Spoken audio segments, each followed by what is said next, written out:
Okay, cool. Absolutely amazing. Really tight going down the front straight. Okay, that should be good enough for actually having some One direction to make everyone watching the live stream happy. Across the line he comes.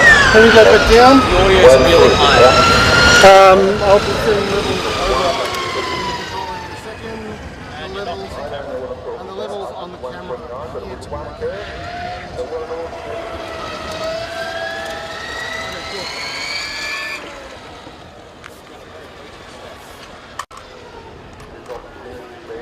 At the moment, the steam unit reading from my University electric monocle. The Japanese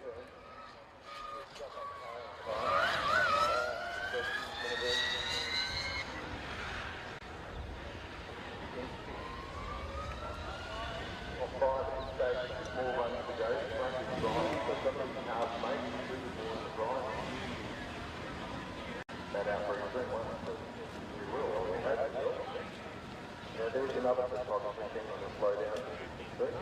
There is something about water on the track that people like to take photos and slow down. All the way down, got both cameras on the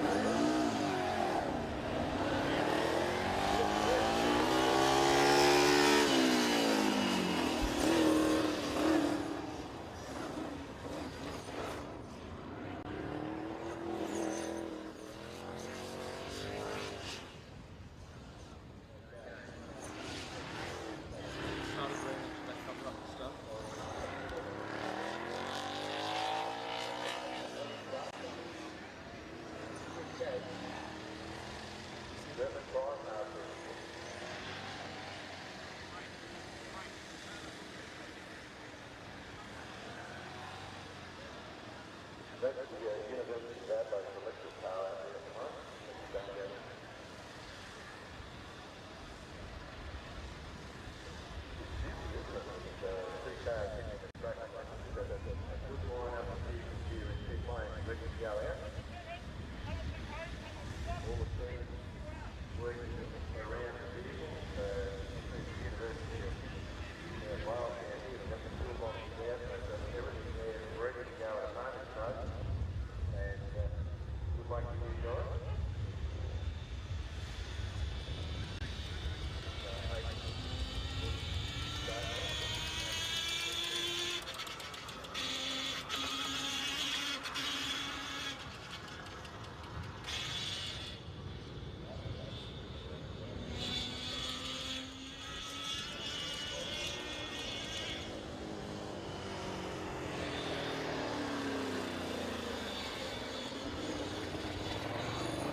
Pull back up off the ground.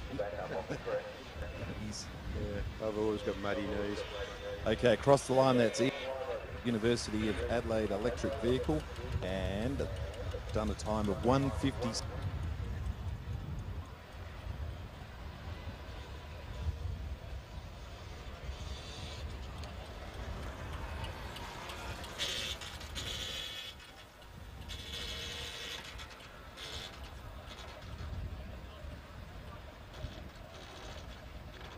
Okay, so we looks like car 7 maybe. Car 14 launches off the start.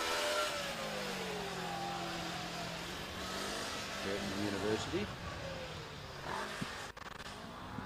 Now there's definitely down this front section. Yeah, it's starting to look good. Give it another 10, 15 minutes, it's going to be absolutely amazing. But of course, this all close. Well, no, we've only just past 10 o'clock at the moment, so we've still got another hour of autocross to come.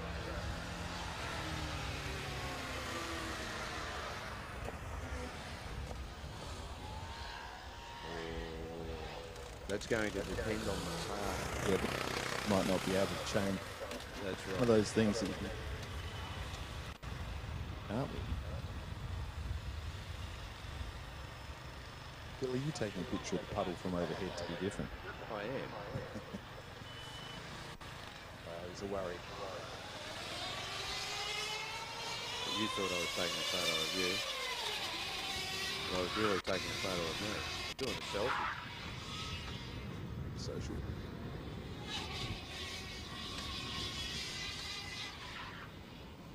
It's not something that's usually a very good thing as a picture of me. Got Photoshop built into your phone and all those effects so you can access it. Not quite.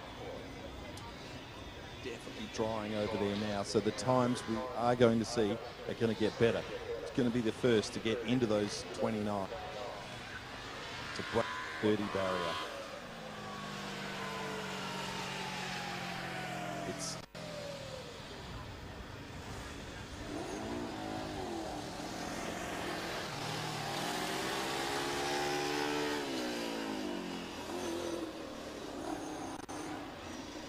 Sophia, the Japanese team, right up there with a 138.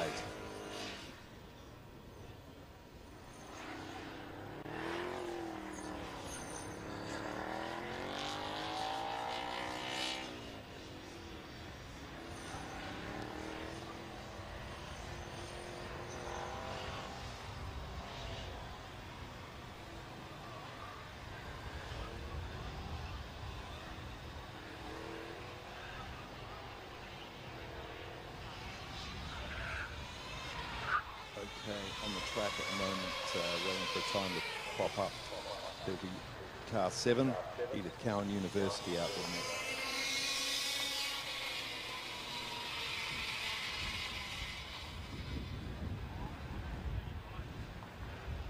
At the front, we've had a little bit of a shuffle. University.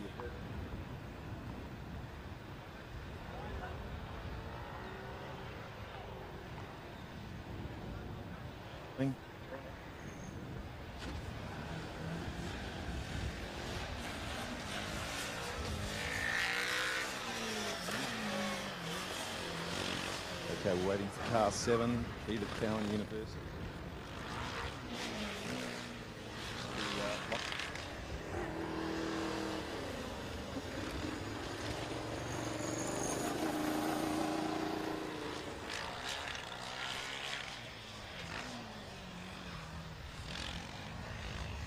University, here Melbourne, and then Monash University and Sophia.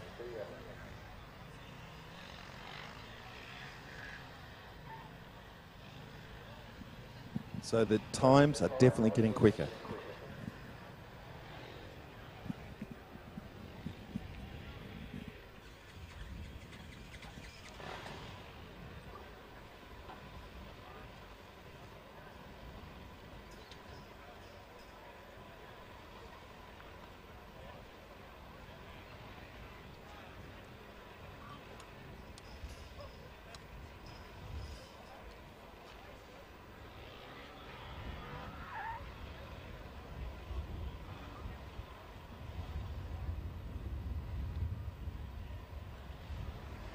All right, so now the track is definitely looking very dry. I think I can hear that better, Phil. Your microphone's good. Okay, so go through those places. First, Munich, Edith Cowan University second. In third place, Monash University. Then we've had a bit of a jump there. Monash has dropped down. It's University of Waikato. Hope I've got that right. Has jumped to third now. So 4th Monash University, 5th the University of Melbourne, 6th Monash University, and 7th Sophia University. So these cars are lining up to go again, so they'll be experiencing a drier track. So I would expect their times will continue to drop down each time, and they'll get quicker. So these will be soft compound tyres being wet, so they wouldn't want the track to get too dry, I don't think, but not much they can do about that. I think we've still got a big enough window there. A few different tread patterns out there on the tyres for the wet weather. We'll see what's going on here as we're going down the back straight at the moment. It'll be, I reckon it's RMIT. I'm not sure, my little scoring hasn't updated.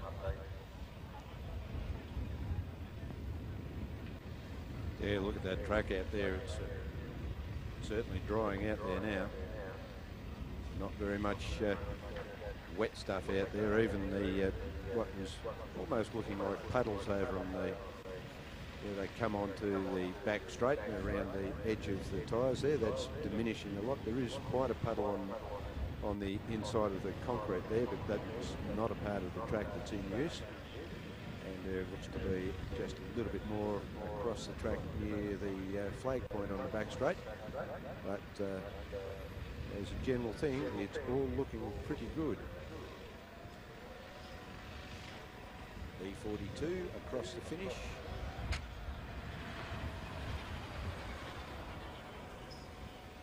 University of Queensland, a 1 minute 39. What number was that one, Michael, that's just left the start? You put me under pressure. 88. I am a genius. I have a panel of people helping me out with commentary here. I can't go wrong. So that's RMIT University on the track now. Look at it come around this corner now. Not much move, a little bit of a twitch there, but I tell you what, the drivers now will be getting to the stage where they're going to get a little bit braver. They'll be able to get on the power sooner and earlier, and they'll have a fair bit of confidence now. The track's getting better and better towards them for quicker times. So I reckon you'll see that most drivers will, and combinations will come back with a faster time. But once again, at the moment, no one has broken the 30th. But the interesting thing is that Edith Cowan University, behind the German team, won 30.08. Edith Cowan University, 1.30. And guess what I like? It's one of those old internal combustion engines. Cool old things. They power lawnmowers and everything.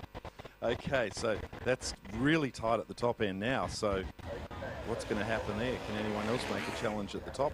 RMIT is coming down the straight here at the moment, weaving through their cones.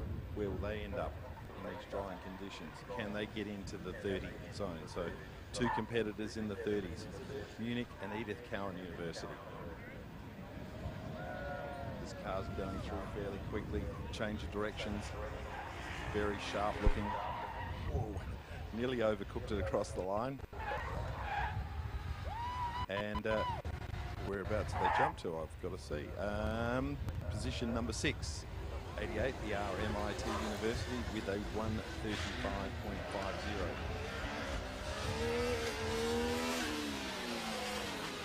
Is that car off the line then, Phil? Did you get it? No. Car 13. See, I'm just as big a genius as you are. Actually, it's our wonderful timing people up here doing a fantastic job.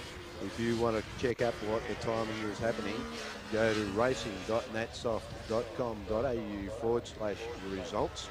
Click on live link or click on view for posted results, and you will see Formula SAE 2018 Winton Motor Raceway. Huge thank you to Winton Motor Raceway for all of the assistance that they've given Formula SAE in getting this event up and running. Great facility here in the northeast of Victoria. And having spoken to a few of the people around the Benalla Auto Club, I'm pretty sure that they are incredibly supportive of this event.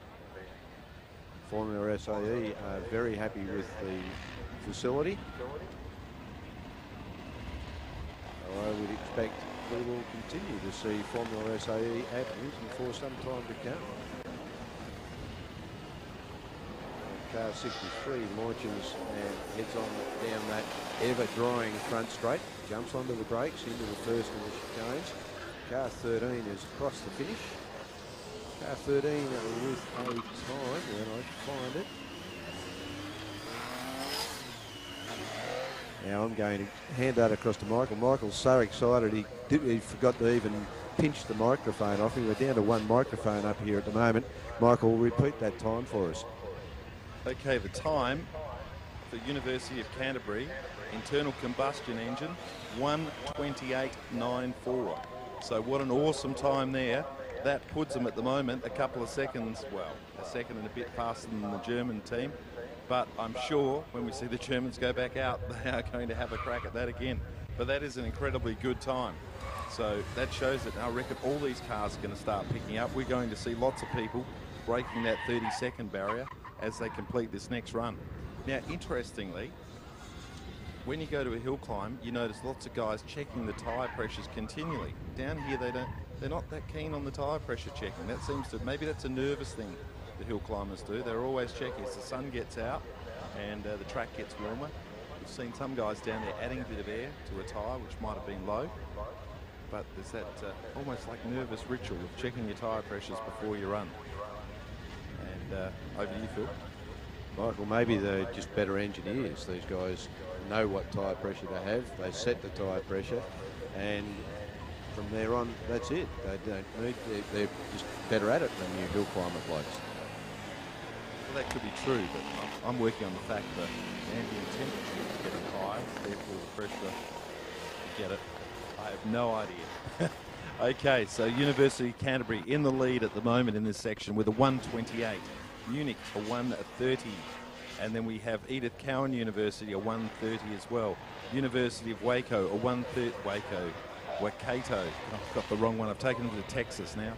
Monash University a 1:34. The University of Melbourne a 1:35. So that's the top group at the moment. And boy, these times are definitely getting faster and faster here. So now we have a 1:27.53. So car 88, RMIT University, a 1:27.53. We've got the microphone now. Okay, and car 63, back wheels are spinning.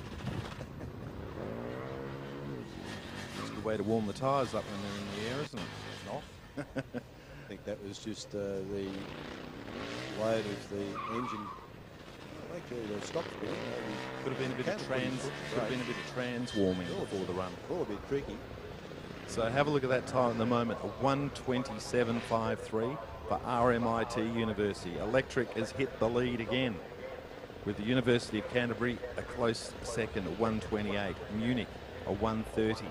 So they're back in third, the German team. That's they'll be fire that. I'm sure we're going to see a serious attack at that time when they get back on the track. But it's good to see these other teams suddenly popping up as the conditions change. It's shuffling at the front, isn't it? Monash that were dominating are dropping down. I shouldn't say that about the guys, but Monash at the moment is in 6th and 8th at the moment. We're in 2nd and 3rd. I'm pretty sure they're slicks. They're under wraps. Yeah, look at the teams. They're rushing down. Slick tyres everywhere. Let's go for changing it. Galore going. So going to bit of with the action pit line as the guys get rid of the wets. Get with the flicks. There's grip out there to be had. Interesting, as the boy racer, or the old man racer, I reckon I would have gone slightly earlier on the slicks, because I'd like to, from up here, we've got that advantage. We can see how dry it is. We're even trickier here. We've got the canopy out to keep the sun off the driver. Now that's going to have the disadvantage of putting shade on the tyres, so that you're losing the advantage of that free warming up of the tyres from the sun. Some of these guys might end up in F1, but so far I haven't seen any tyre changing skills as fast as F1 yet. Oh, Where are those? Across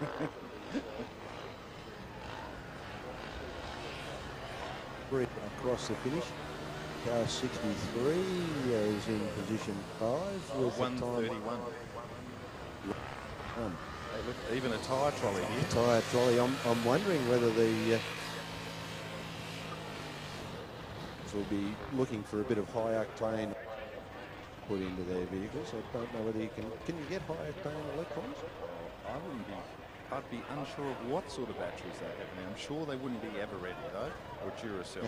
Well, I'm sure they're ready ever for every moment's notice. But we're even getting the body cone coming off here on one of these vehicles. I'm not sure what that's indicating. Maybe, this will be for changing suspension settings. Some of them are holding the brake pedal to do the wheels up. Photographers are coming in. Celebrity Central up here at the moment. We've got it's like a mad lot of little bees running around out there, or ants. We've got the drivers with their suits down. We've got the wheels coming off. We've got all sorts of things going on. Suspension changes.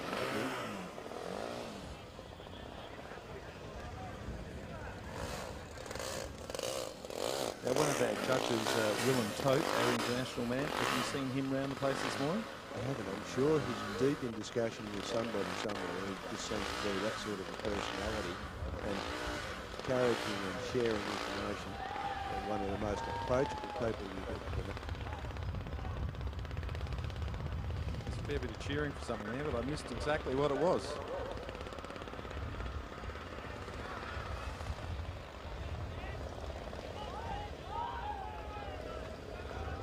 So I don't know what all the enthusiasm. It seems like the tent city people, but now they've been told, take your tent back. Oh. So that's our MIT University. Car 12.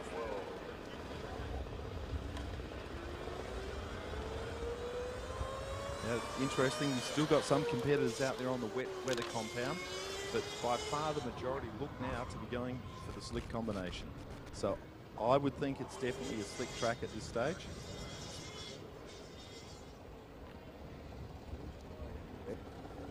I'd be pretty confident. I think that's good enough for us, Phil. Deep in discussion down here. Now this is a bit of last minute. They're having to put a bit of air in these tyres. Normally the secret, I reckon, is you get a little bit extra in the pit, so you can always just drop it. Nothing worse than having to jump on that little pump and have to pop it in. It's easier to let it out than it is to put it in. Exactly.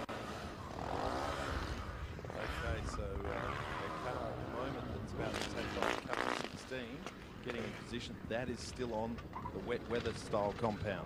And I've just seen one of those super tricky umbrellas that can go right side around to outside, inside, outside, upside down. But the University of Canterbury have got their umbrella sorted out, and they're showing the driver. And we have a vehicle stationary over the back. Something's happened to the vehicle. The officials are running over. So Lots of revs. I'm not sure whether it's that vehicle. It might well be. It seemed to be lots and lots of revs, but so that could slow us down a little bit. So all these guys running around like crazy changing tyres, we might have a little break now while we get this car off the track. Do they bring it straight back, or will they just move it to the side? E59, sure. The University of Technology Sydney across the line in a 1:45.91.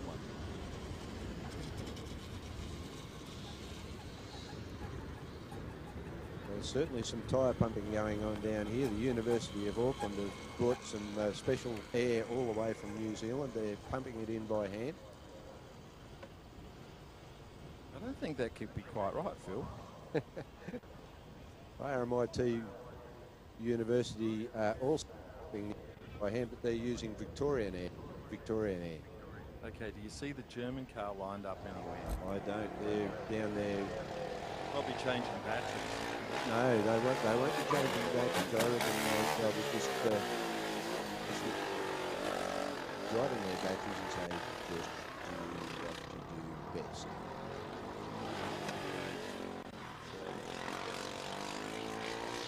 Going through, watch it round the tyres here.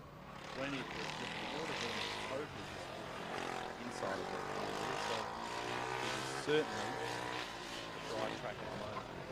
So it seems like most of the cars down there now, no, we've still got a bit of a mixture there. I think the dry slicks will be the fastest.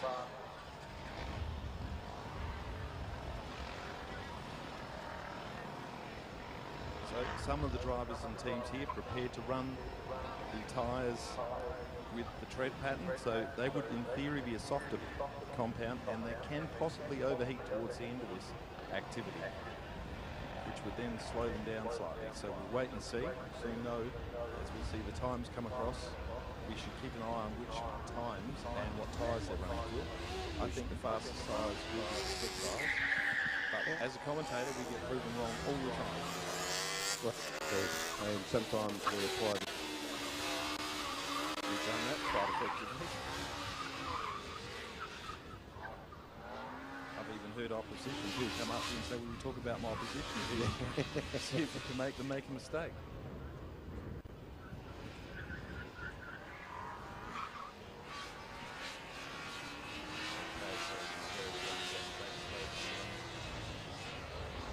And that is Tokyo Denki University.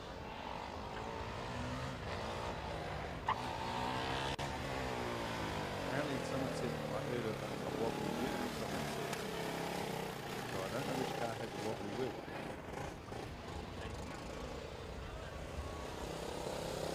It's what we used to call coast wheel.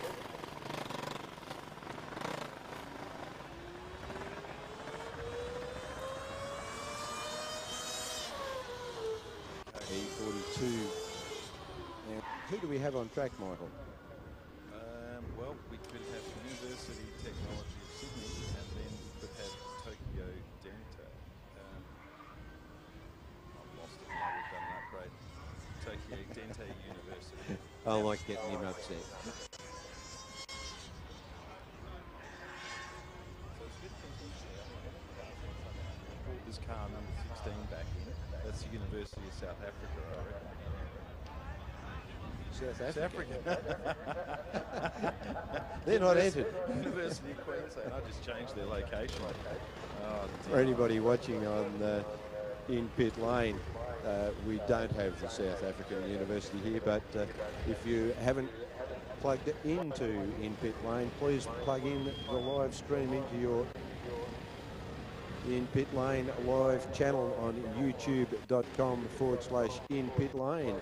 And thank you RMIT University Student Union and RMITV Student Television.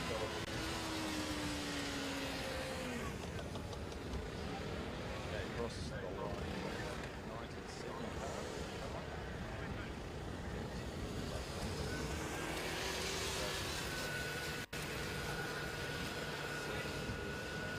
Jump the screen again. Now it's getting complicated. We have so many cars out here putting in times.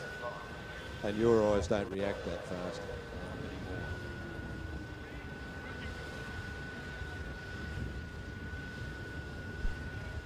Your eyes are a bit like a slow moving.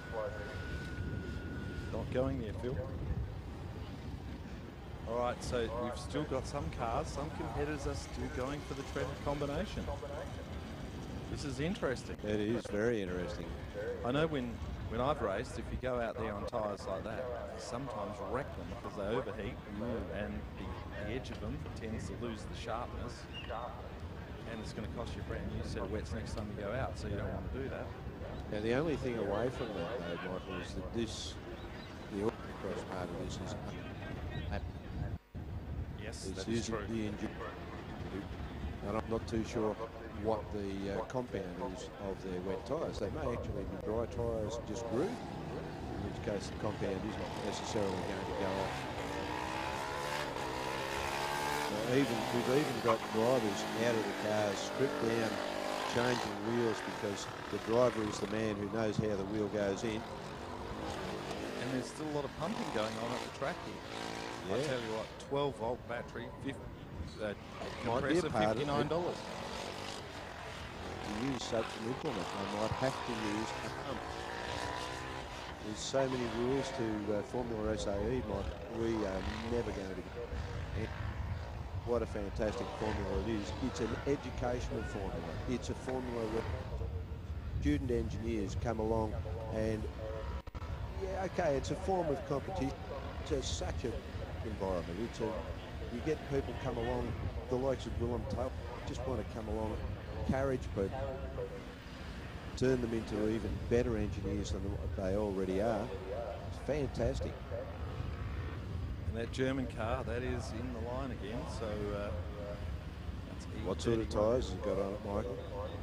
Don't know. They are under the Under the wrapping. secret rats. Yes. Oh, there we go. So the wraps, of course, are black in colour, so we attract a bit of extra heat from the sun. A bit of solar heat. I'll make a prediction. I'll predict that these tyres that are on the German car are slicks, and I predict that is because the tyres that were on before were wets, and the centres were bright and shiny, but now the centres are black. There you go, Phil. You can pick those little interesting things. Being across the finish there, Michael. Time. University of South Australia. I like to say South Africa. Being a South Australian, I'm not sure where I'm from. You might not be allowed back across the border. That's why I'm flying. Okay, darting around as it shuffles up and down. You put the pressure on me, don't you? Just pick out 16 on that list. Well, I know it's not in the top 18.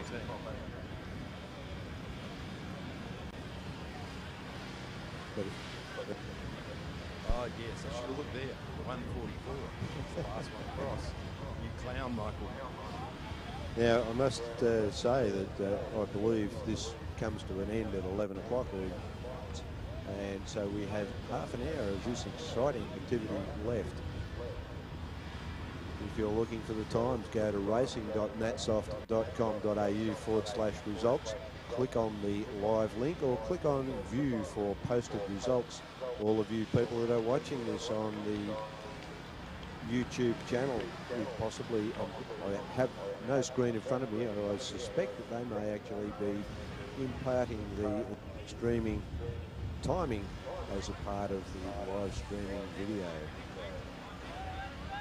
And the in-pit lane is being brought to you by RMIT University Student Union and RMITV Student Television. There's a bit of more enthusiasm in some of these students. It seems like they're finally gone into this now. I can see a few cheers and shouts and clapping when they take off now, so they're starting to get excited about the times. It's all that excitement from you, Michael. You're just ramping them up. There's no need for red cordial out there. They're just going to listen to you. Down the back straight now as he's darting through the witch hat. He's trying hard. Can he improve on the time on the last one? Or she? Can the driver? That's the word we could use. Can the driver improve? There's a novel word. So, on the track at the moment. Flicking through the slalom, getting down the back straight. Mixture of accelerating, jumping on the brakes, flicking the steering wheel either to the left or to the right. You wouldn't want to have steering in your car on this sort of an event, so there's one of the design elements. I still see a car coming out, E59, still got the groove tyres on it, the UTS. Okay, so the car on track at the moment is E88. Is that correct, Phil? It's just taken I think off. you might be right. And if that is correct, that is the fastest, wasn't that the fastest car so far or not? I can't remember who was our top scorer. Well, if you look at the screen, it will tell you that car 88. Yep. RMIT University is currently the quickest car. Can they improve on that time? No. They're on the track now, so I think that's why it's got it.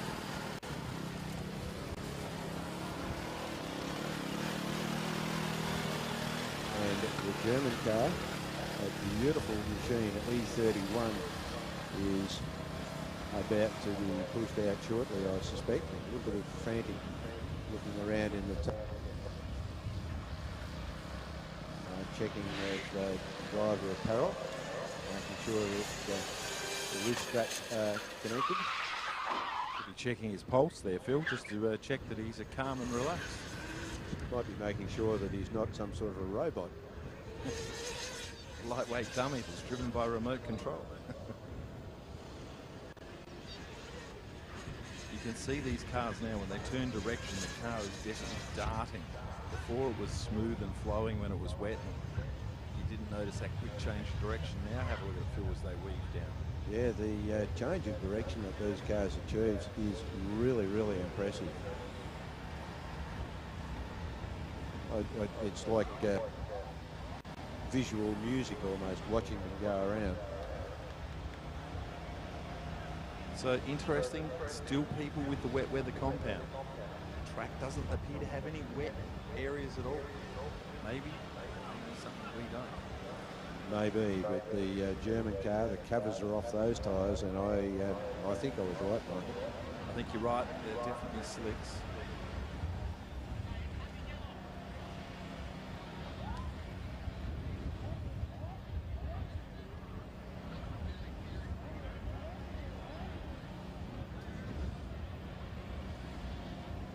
Okay, so we're waiting for car E65 across. E65 is the Monash University car with a 130.96.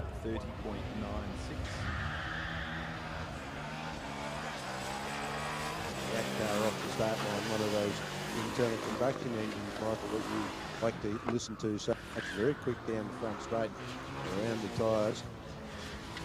Wriggles through the chicanes on the back straight. This guy's, he understeered badly coming around the tyres onto the back straight, but gathered it up, kept it on the black.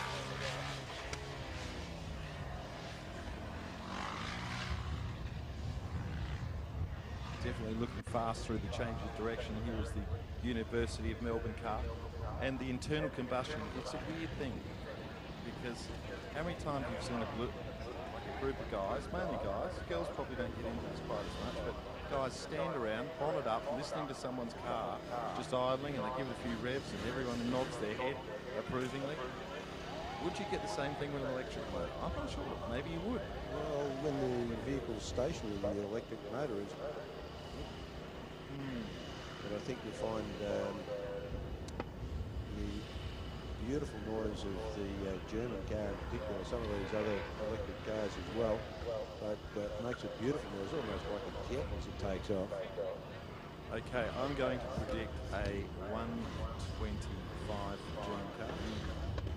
There's a brave prediction. Waiting for him to be given the all clear to go. In fact, I might even get a sub. All right, so the time for the University of Melbourne, a 132.75. Let's see what this car can do. This is the standout car so far that we've seen here. Let's see what it can do. Now, I don't think the wing flat was down for that exploration up the straight. Interesting. Looks like Phil's gone and wrecked another microphone. He's like that. Very aggressive on the microphone. So watch the German car now down the back straight. Watch the change of directions through these witch hats. Round he goes, looking very quick, looking tight. I say he, it could be she. The driver, we'll get it. The term is called driver. The driver's doing a great job. This is going to be a fast time. If no cones go flying, we're about to see the fastest time here today so far. I have no doubts about that. I could, but I think these guys have got it down pat. As we heard Willem say, they combined two teams to make one super team. So I reckon the super team would have the best driver. It was created Ralph Schumacher. So with some of our top German Formula One drivers, you never know. They could be related. So down through. Exactly. Now let's look at the time. This goes across, weaving down here ever so fast. No mistake so far that we can see across the line. And the time we're waiting for is a 122.8, everybody. Put your hands together for that effort. That was a great effort. 122.8. You were well out on your prediction there, Mike. I know, they were faster than what I thought. Wow. That is stunning. I think the only answer I'd have to that if I was out there driving is just miss a few of those cones on the back straight and try and straight line it. Wow, a 122.89. So they have pushed ahead in the lead again. But we've got car 88, RMIT University out there now. How can they go? Will they be able to push closer to that time? Tell you what, the car out on at the moment is running there as well. Could be a threat. We have an internal combustion down an electric vehicle down the back. Car 10 across the finish. In at 129.8, Phil.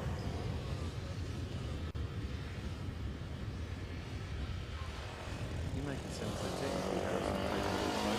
Put everything you said about. Whoa, and the German car is back in the chute again. So they've got the electrons all warm, ready to rock and roll. They're happy that the electrons are all sorted out. They're going to push straight back out and they have their next run. Now, I'm not sure how this works though, because I would think you'd have a slight tyre advantage with that extra little bit of warm. Yeah. I love it when you hill climb and if you get a rerun, you get another rerun, you have to wait 5 minutes, so you wait 5 minutes and 5 seconds. A 120.38 to Monash University. So put your hands together. The Monash boys have pulled that one out. yeah. 120.38. I thought that was looking like a quick run down the back. They've had that driver on raspberry cordial or something, because that is just a great effort to come out with a 120.38. So now we're talking about who's going to break the 20-second barrier. We've got the German car ready to go again. The old TU Munich car. Will they be into it? Will they do a 19? It's heating up. You wouldn't have believed the times earlier, would you? No, and now look at them. It is absolutely stunning. And we still have cars on the wet weather compound, interestingly. And look at the queue back here. There's a massive queue of cars here ready to come out and have a crack. We've got a little over 20 minutes possibly left. We might run over time. This is exciting stuff. I'd like to throw them all out on the track at the same time. That would be a bit of chaos, wouldn't it? Well, I think that's what happens this afternoon, but they start individually. Okay. For the endurance. So good on the Monash boys. I'd written them off a little bit earlier, or the team there, and all of a sudden that team is back up here at the sharpest end of the board. Now E18 across the line now. That's the University of Canterbury with a 1.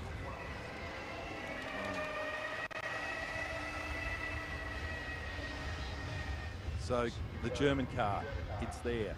TU Munich team lined up again. The driver would be fired up. The tyres are prime, they're warm, they've got some temperature. The track is getting warmer. What can they do? Will they break the 120? I'm going to go a 118. All right. Okay, you're really throwing it out there, Michael. I reckon a 118, boys. A 118. Let's see if they can do a 118. Mind you, if They do a 115, the point. Yes, it's too far away. Mind you, I'd never put any money down on my predictions. No, but I think the track getting drier, track getting warmer, we'd be having to get to like an optimum. We have a vehicles on the front, so it's like a little bit of.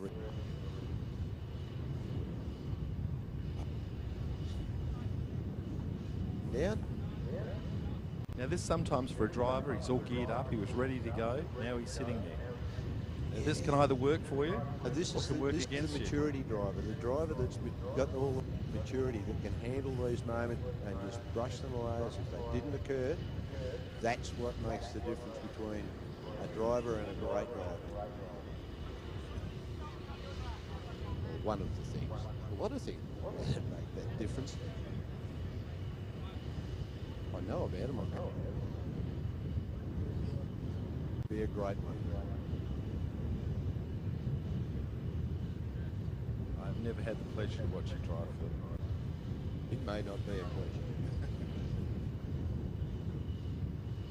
Okay, so there we are, we're all fired up, and then suddenly we've got this anticlimax for a bit, as we're sitting waiting.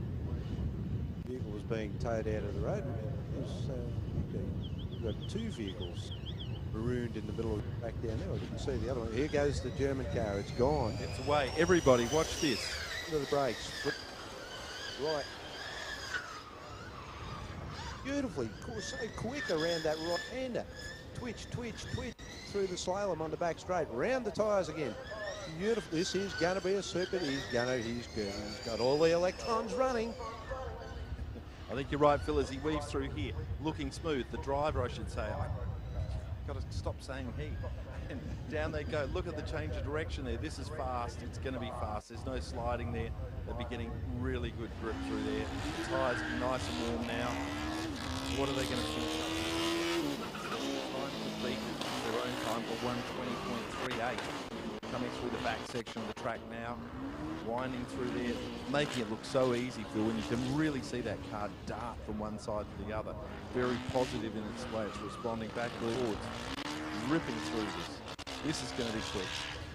Very unusual to see cars coming down the straight taking solid action. Doesn't it? Change of direction. Looks like a mad tyre warming session from one of the other Formula cars. Having watched quite a bit of racing at this track, it's a little disconcerting to see Vin changing direction so much. What was the time? Across the line, we're waiting for it to pop up. Oh, 1:19.16. So it didn't go as Back fast as forward though. I know.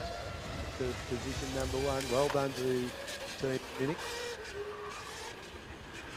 So I thought they would have gone a little bit quicker, but maybe they're starting to plateau now. It could be. Good, great effort. C18 being pushed back into the starting position, and I've missed the number, and my old I reckon eyes it's can't see Monash, across I the think. track. I think we've got Monash out on the track at the moment. Car 10 comes through. Car 10's time is University of Wollongong. 26.0. Okay, so the car out there at the moment, I reckon, if it's 30, if it's 65, it's Monash. What number is it, Harry? Can you see? Even our young eyes can't see that far down the track. 65. Car 65, there we go. Thank you to the brilliant person in timing with the fantastic eyesight. She spoiled it now. She said she's got the data in front of her. Okay, 65 across the line, waiting to see the time. Can they go faster again? We're waiting. A 1:19.78. Oh, So close. what a great effort by Monash, 1:78. And look at that. The team's super happy. Hugs all around. They are super thrilled with that effort. High fives. Big cut. Well done, guys and girls. That's a superb effort. The only one that doesn't get a cuddle's the driver. Okay, so that's so close. So our leader, TU Munich, with a 1:19.16. Then Monash, a 1:19.777. I've missed it now. It's gone and scrolled on me. 7.8. So that is just so close at that sharp end of the field. So It where we is. thought the Germans were going to just be able to run away, the German team, those good old little Aussie battlers, they've put the pressure on. Fantastic.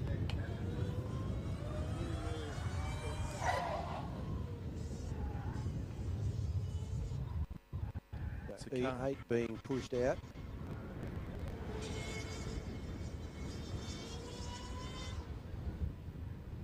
So Phil, do we know, we might go and ask next door, they'll know the answer, to how many more runs did each car get? Was that the last run we've seen?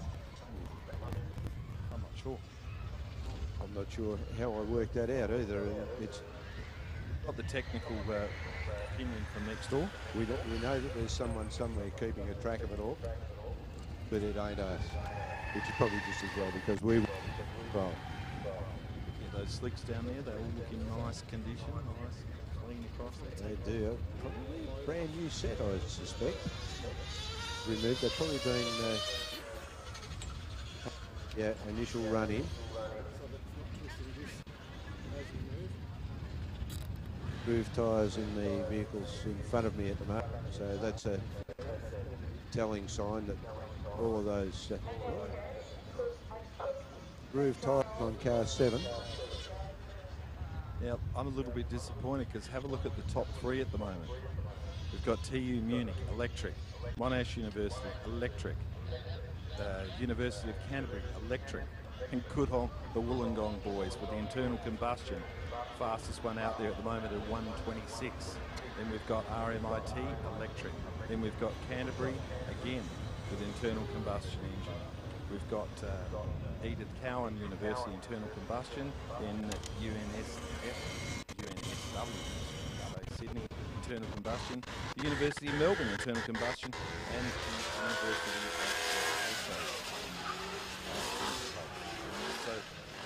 So those electric... still there, but the electric one just pushed into the top. Yeah. Get used to the future. Car over on track, I think it's UCW, I think. Car accelerates very quickly. Oh, that's because it's internal combustion fuel. And car E8 also accelerates very quickly, but he's just come across the finish line. University of Adelaide with a 1 minute 35.73.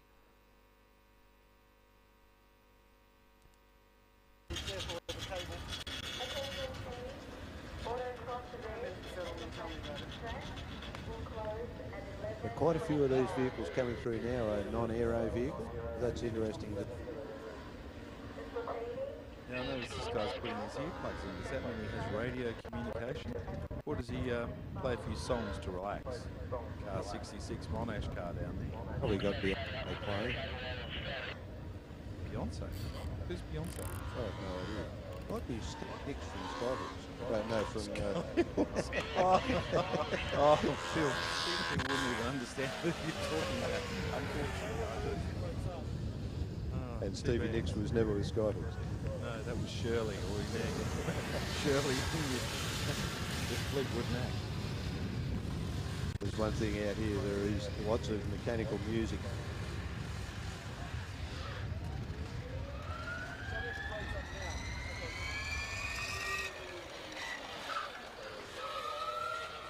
Okay, so we've heard the University of Auckland car is the one that's out there on the track at the moment. Car 47. Watch it come out through here. See how good an exit it comes around. Turns in. Fairly tight exit here, but nice and smooth. No sideways movement. Winding down that back straight. Round those corners there. Some of the cars noticeably slow a little bit. Now he's starting to get a bit more flow. Definitely trying to flow the car because this is no aero on this car, so you need to flow the car, need to be nice and as fast as sharpness out of those corners.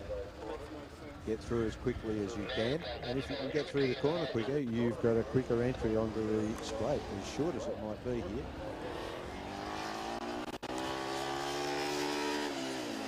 Seven launches off the start line and heads on his way around with Cowan University.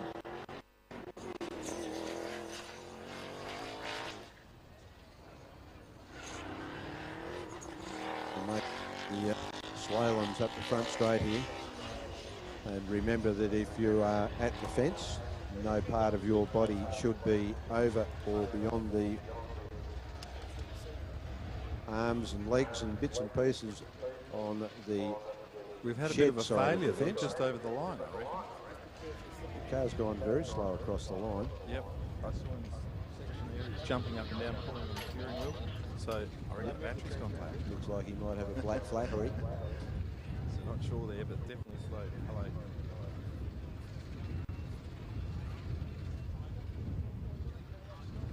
That was just her own personal supply.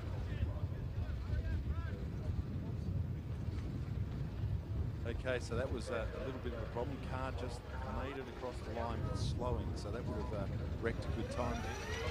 Oh, they've got moving again, so it wasn't too much of a problem. Plugged it, and away we go.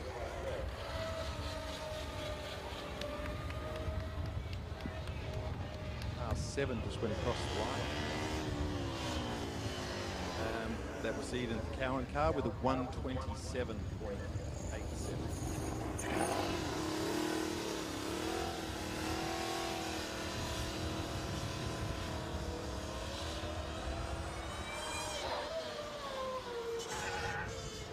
Okay, so 59, the University of Technology Sydney's on the track at the moment.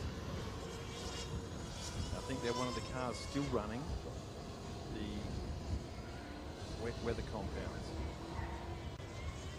Will stand corrected on that one, but I think they are. Down there, brakes heavily for the first series of cones.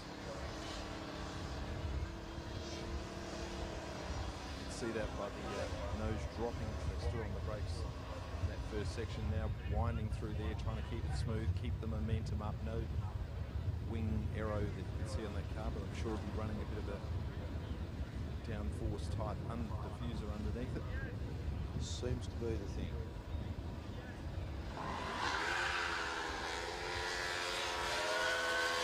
Okay, car 14 is just launched off down the track. That's the Curtin University car.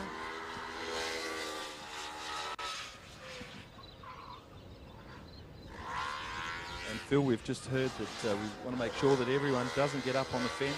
There is a safety ruling, and I'll have to stop if you're up or hanging arms and limbs over that fence. So please don't do that, as we want to keep these guys circulating around here as quick as we can. Yes, if something goes wrong with one of those cars out there, it's amazing how quickly it can all turn to a tragedy. So that was E59 coming across the track then, and that was a time of 1:34.76.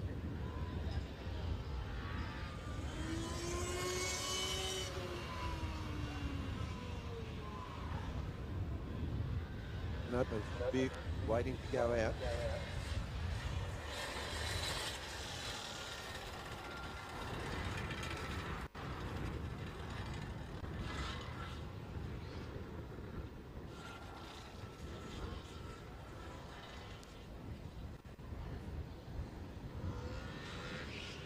Okay, so our top scores are still TU Munich, the electric car 1:19.16, and then Monash University pulled out that awesome effort, a 1:19.78.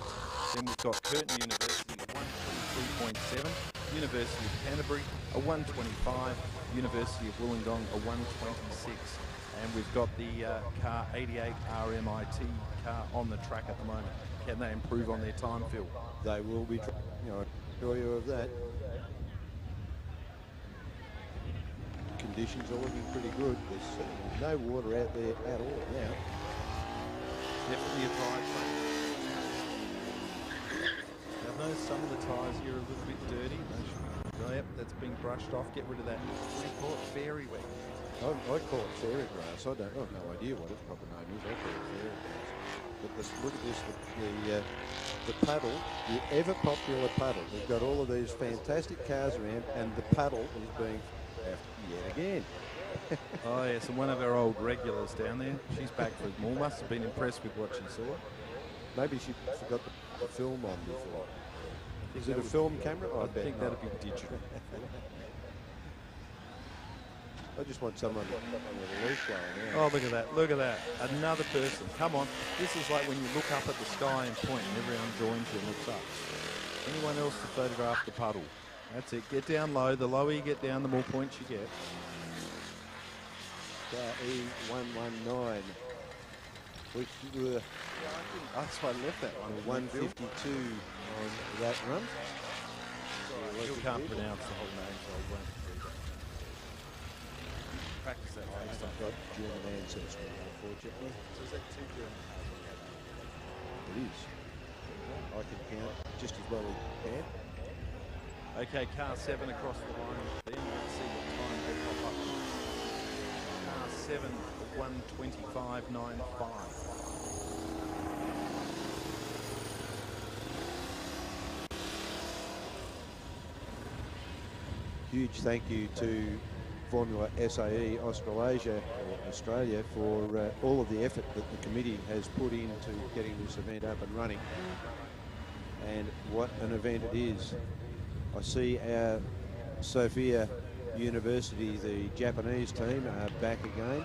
Slicks up on. It looked very quick last time around, so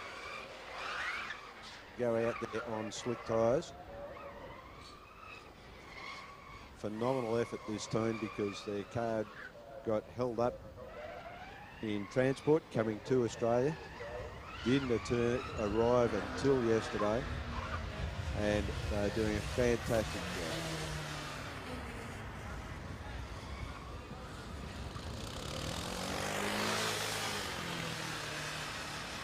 Please your live stream the in-pit lane channel on youtube.com/in-pit-lane.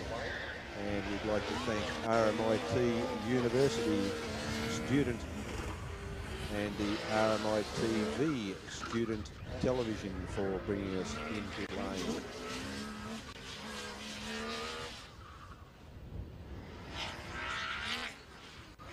Car on track over in the back straight. Looking very quick. I think that's the Curtin University car, is it there, Michael? Putting pressure on me now. I'm putting pressure on you. No, I'm not going to say. I haven't got my binoculars. The girls next door in town, you might know. The car down the back straight.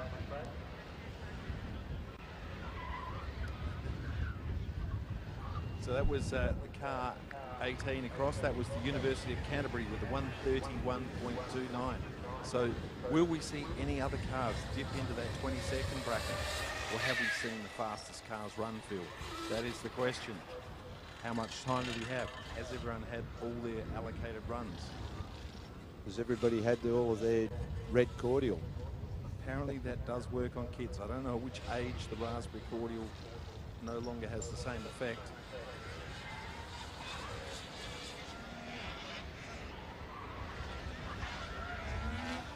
Car 13 looked quick across the line.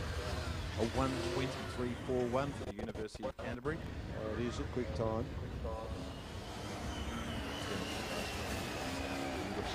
Okay, off the line goes car number 7.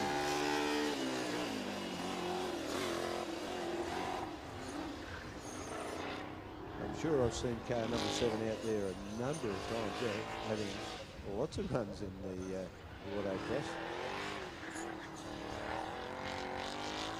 Wriggles gets the back straight good.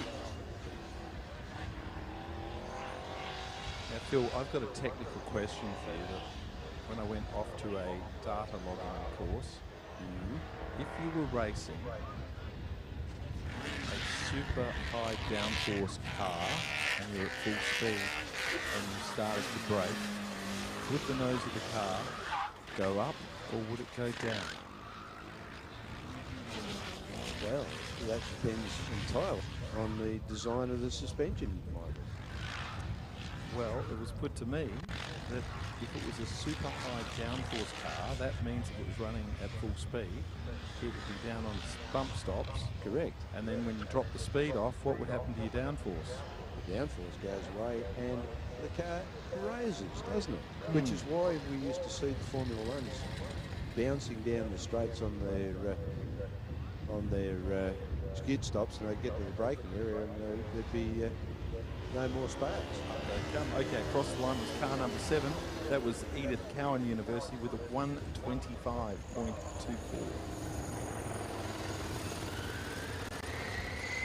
What's on the track at the moment, that one? Oh, Munich? Big, beautiful slides. Was it? Flicked it to the left. The tail was out every which way like a windscreen wiper on an all-forward Falcon. Flipped it around. That was beautifully controlled. Probably a lot more optimal. It certainly looked impressive.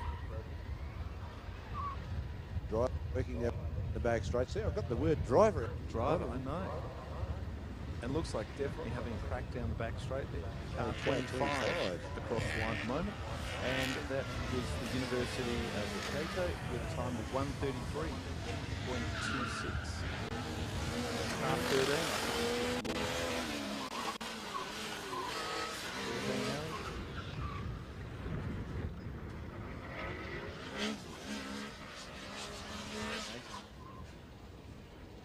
Car down the on track at the moment, wriggles his way onto that super slalom down the front straight here, gets a short straight, flipping through more slalom section.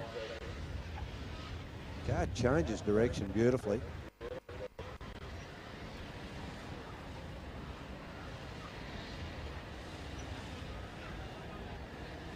wriggles through and across the car E18. That was the car from the University of Canterbury with a 1:27.64, Phil. Yeah, good run.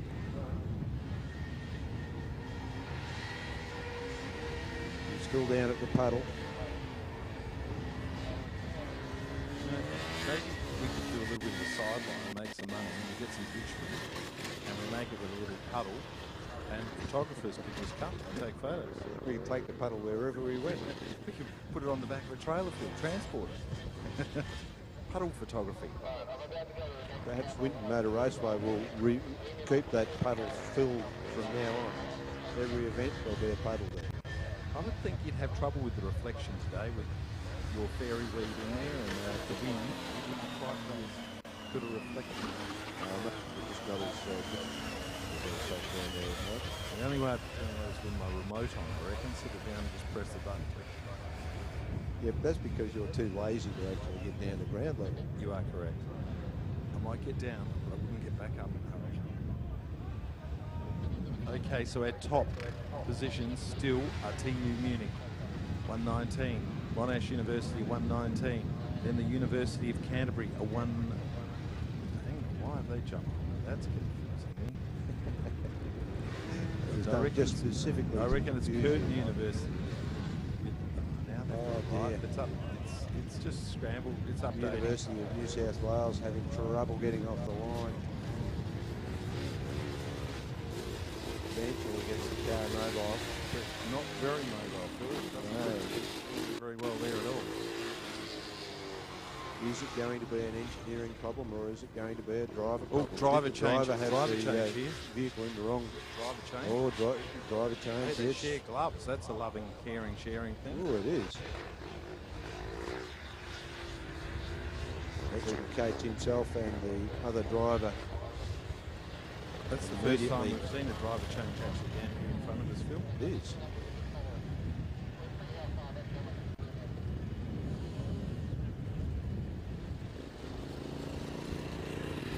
Quite a task to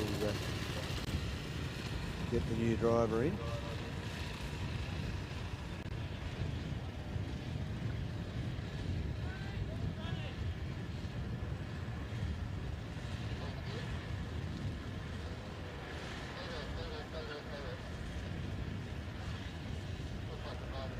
So it appears the wind may have picked up a little bit more, do you think, Phil? It's hard to tell here. It looks as though Yeah, your it's little one of the fairy- advantages of being in the commentary tower is there's no wind in here. apart from us. There may be a lot of hot air, but no wind. Oh, there's that noise. One of the most beautiful sounding electric vehicles I've ever seen. Speaker in there. Nice and quick, very smooth too, coming around the tyres onto the back straight. Car's got great acceleration, jumps onto the brakes, flips it to the left, then to the right, then to the left again. These cars are changing direction so quickly, you can't really keep up with it.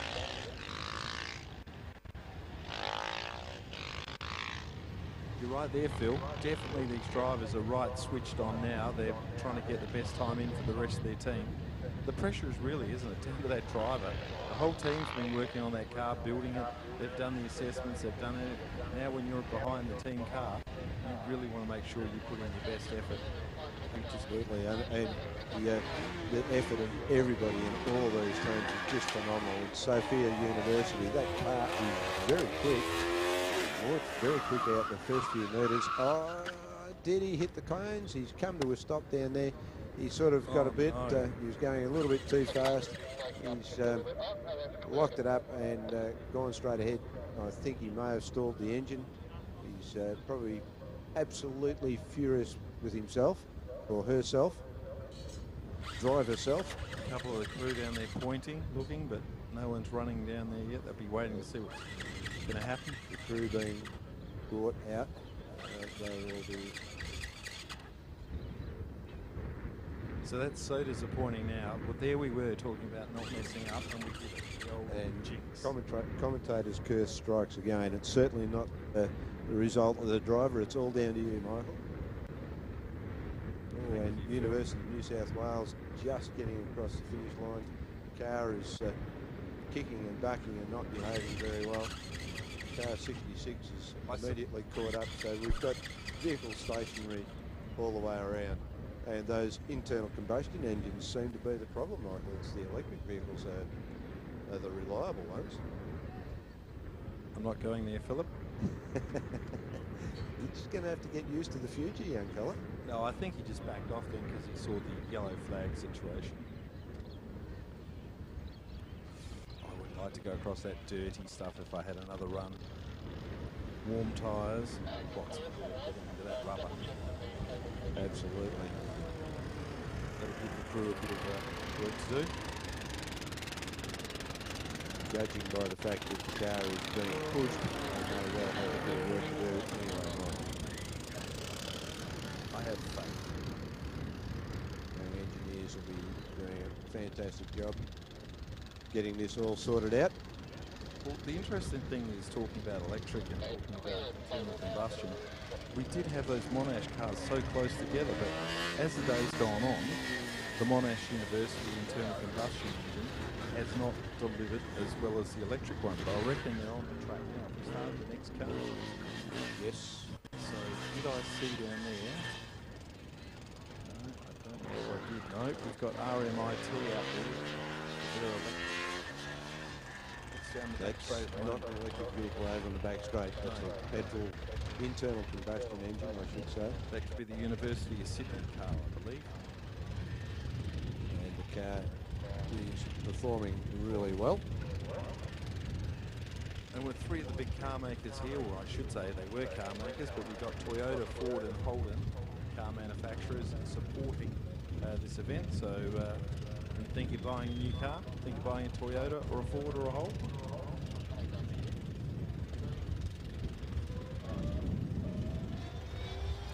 So we've got E42, which is the University of Queensland electric car, hitting the track right now.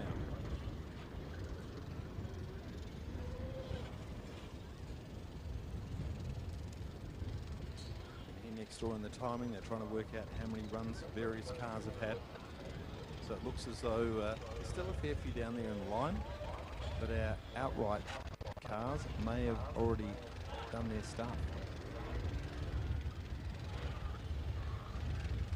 Car on the front straight, wriggling through the slow one.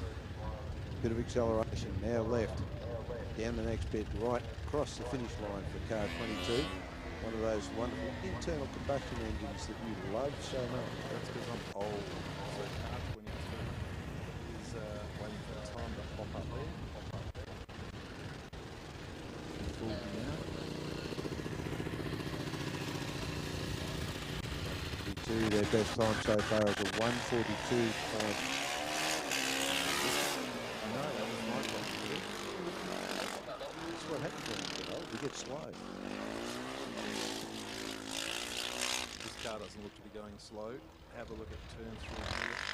Watch it weave. Watch it under brakes. Do you notice the nose of this car drops as it brakes? Yes? Yes, Down we slightly do. through there. But these vehicles, Michael, I think that the amount of downforce that they generate in total is probably nowhere near the likes of a Formula One car, for instance. Yes. Or one of those sports cars. Correct. They would be huge downforce. Because lots of those rules in those categories are what defines the car. So it's interesting on an open sheet of paper what the car look like. You could ask with that. Go into the answer, but it might take a while. Into the room is Chris Lewis-Williams, and who's fairly well up there with Winton Raceway. And what do you feel about the meeting so far? We're in North East Victoria, massive crowd of people on our pit wall, and just seriously, just what I want this to be coming up there. Chris, it's a great years who are just going from strength to strength, getting better and better. Oh, yeah, team environment, you know, the guys building a car from scratch. I I'm a driver and I'm not sure I'd deal with the pressure. Like, you've got all your mates sitting around you. You get 2 runs. Don't hit a cone. Go faster if you can. It's a great spectacle and big pressure for a driver. And they're rock stars, mate. They're having a go. They are. And then in the background we've got people the likes of Will and Turret here. Support and encouragement to these guys. Well, that shows the students where they can take their careers. So have a mentor like that that's going to come back and spend their time and show them you put your head down and use your creative skills and use your brain. You can go anywhere in this world. So this event will give it a chance to meet them. That first round,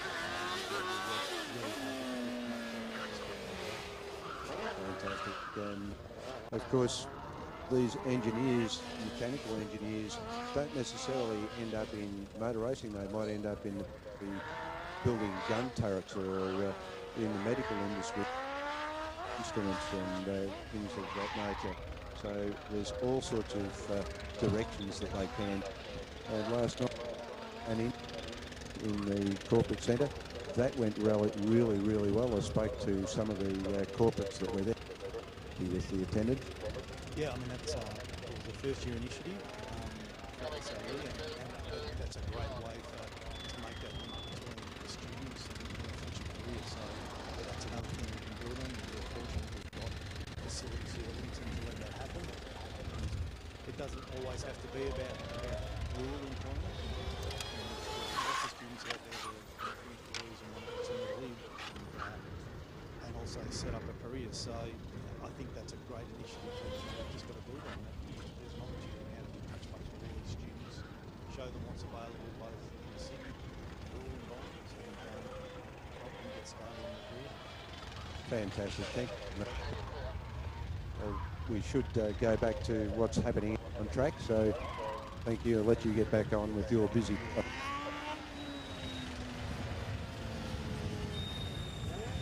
Come on, Michael, come back and pick your microphone up and do something. Hey, just have a look at the overall board, buddy. Have a look who's back in 3rd place. Yeah, but it's 3rd place. But it is It is internal Monash combustion. University and it is an IC unit. That's really, and away it goes EK56. Blast down that front straight. That is super quick. Right, so I'm just going to go quickly through the top 5 again. It's the unit car in 3rd place. Monash University with the electric car in 2nd. Then Monash University with the internal combustion engine. So those boys have got their act together, they're right up there. University of Canterbury in 4th, Curtin University in 5th. So that's the top 5. All those guys are into either sub-20s or low 20s. So what's happening down that back straight field? I tell you what, I'm just watching that car and I'm getting giddy, and he's only going, and it's well, almost straight line. He's not turning circles, but left, right. He is so quick down there. His arms. Track, Phil, we've got a bit of an issue here. So all this good work He's going to come undone, is it? yellow. Oh, it is too. He's, Slow down. yeah. Disappointing for him. Spotted it yet. Yes, he has now. It's Oh. disappointment for him.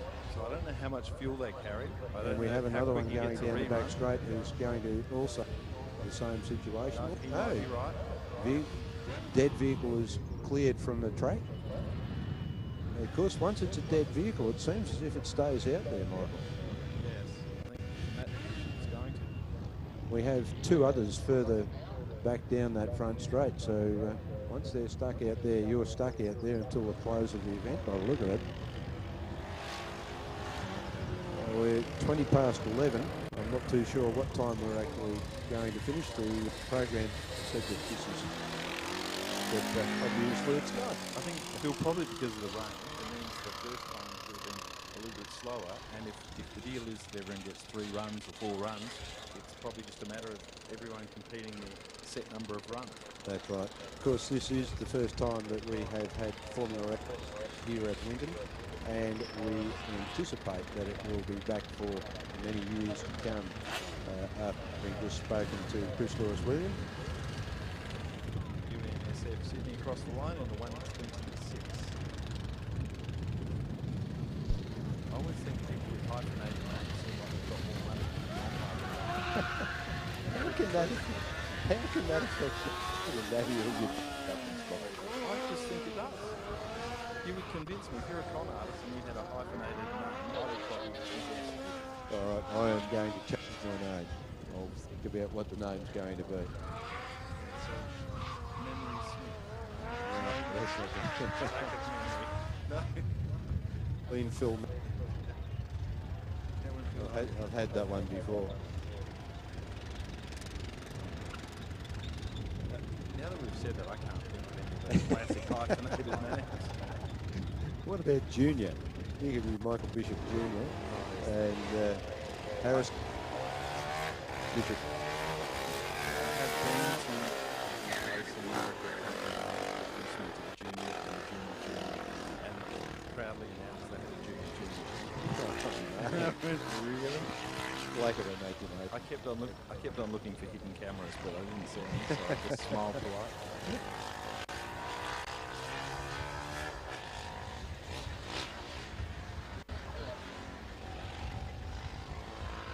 These cars so impressive,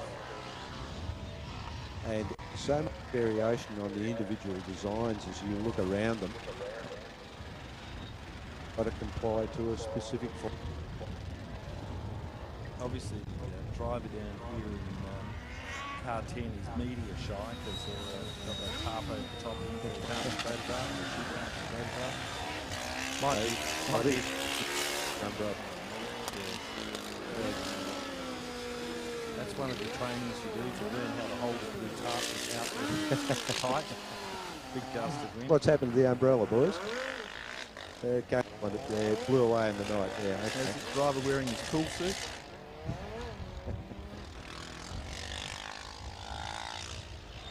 Oh, to be the driver, that's the glamour roll job here. Look at that, the tarp's starting to kite. The umbrella's about to turn inside out, but no.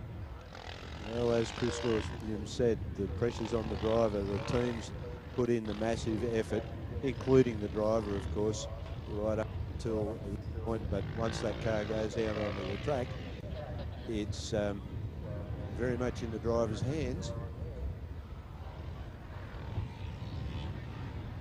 Speaking of on track, who's out there, Michael? Come on. Car 16 finishing off across the line at the moment, and car 16 has done a time of, waiting for it, it's going to pop in a second or so. Car 16 has done a time of 1:56.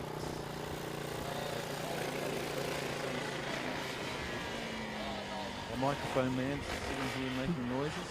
Mr. Mike, what's his name? Lumpy, right? Great effort. Bringing our audio to the track.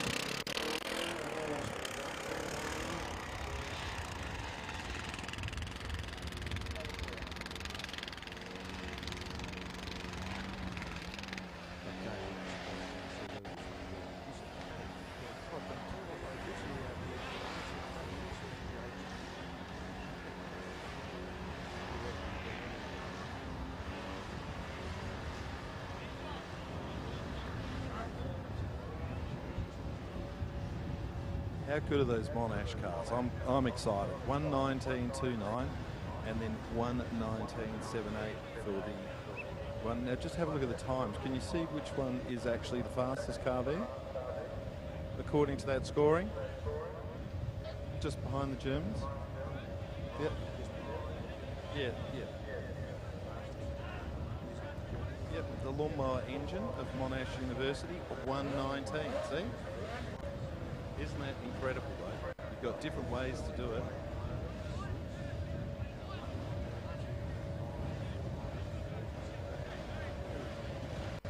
They certainly are. Yeah, so that's an incredible effort. There's two ways to do it.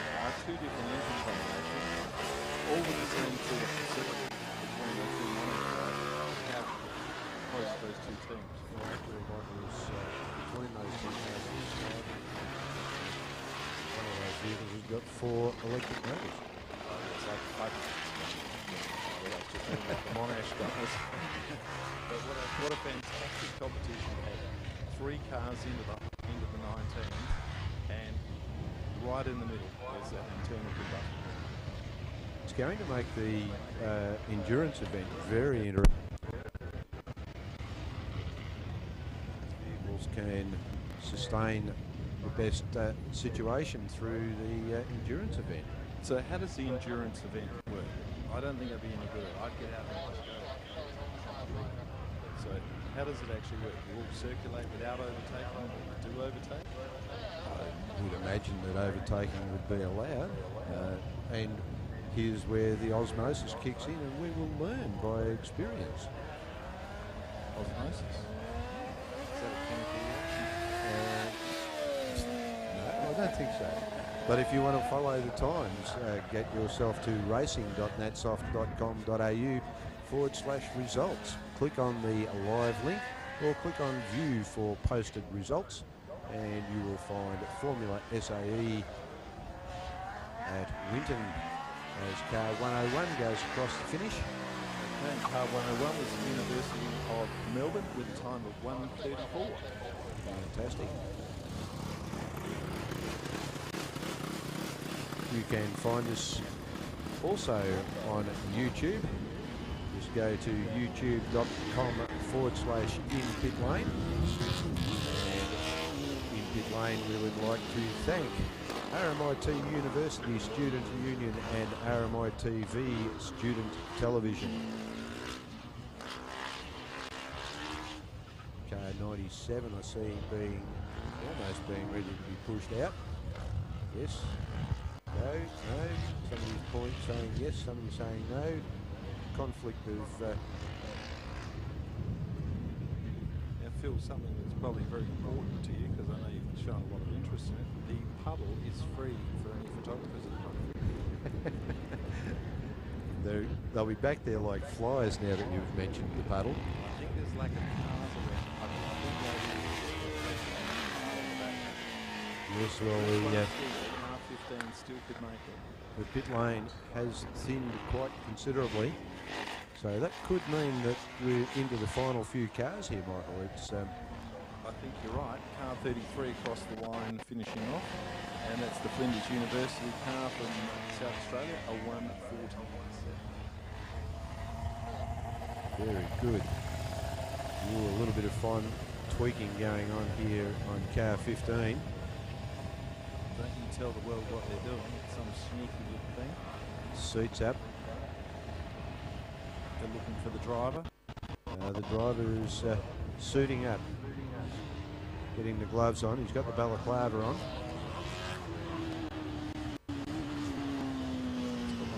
Lobster claw Hands style device. exhaust. You're supposed to put the hands device on the right way around. They're just tricking him.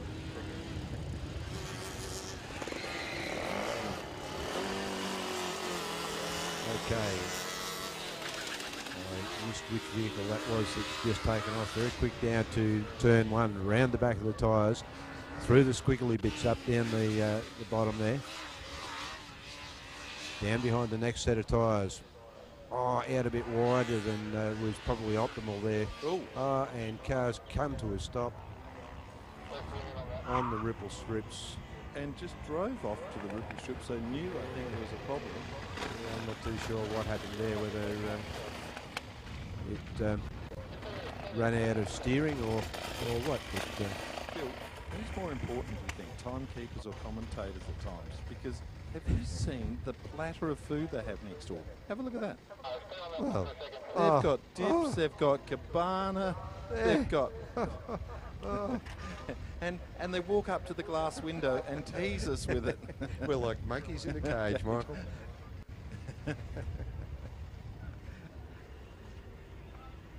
This bloke can do anything. Our timekeeper says she didn't think we could eat and talk, but Michael can certainly eat and talk.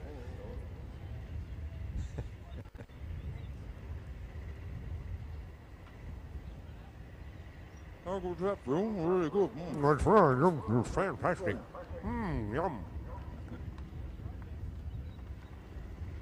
So I wonder what happened with that car. Phil looked good until that point, but he obviously knew when he came out the corner it wasn't going further than that. Absolutely.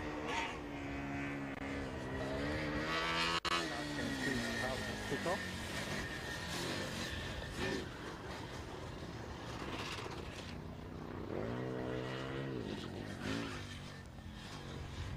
I think we've got 2 cars remaining to go out, both of them being gone over by officials at the moment, or crew.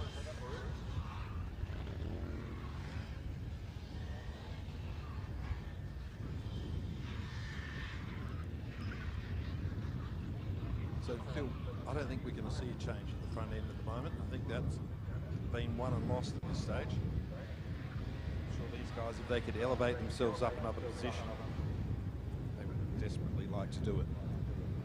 UNSW is running, being pushed out.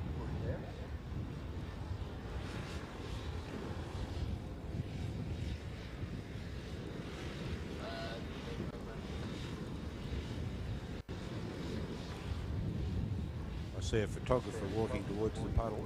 Will he see it? Will he take a photo of the puddle? No, he's ignoring the puddle.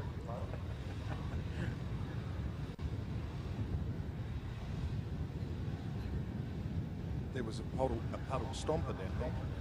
Tried to ruin the reflections.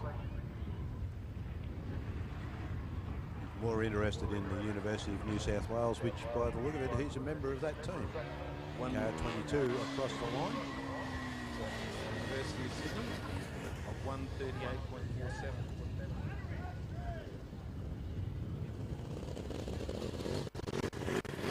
Racing back to the car on foot at the moment. Might have an issue. No, it started.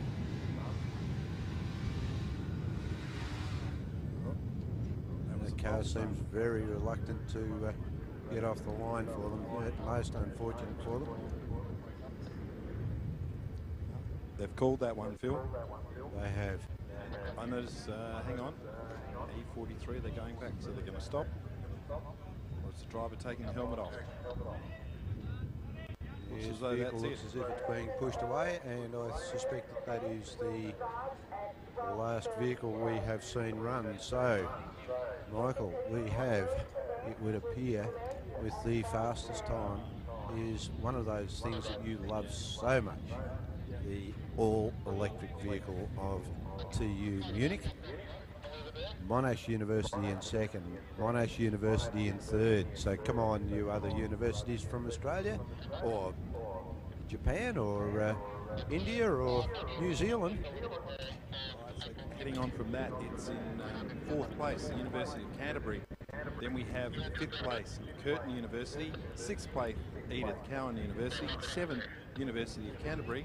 Eighth, UNSF Sydney. Why did I say FW? UNSW Sydney. And ninth, University of Wollongong. And in 10th place, RMIT University. So these are just our unofficial times up here, but I'm sure they'd be pretty close to being correct. Well, they have to work out points, Michael. It's all a points system. So the times are a part of it, but that's not the key issue at the end of the day.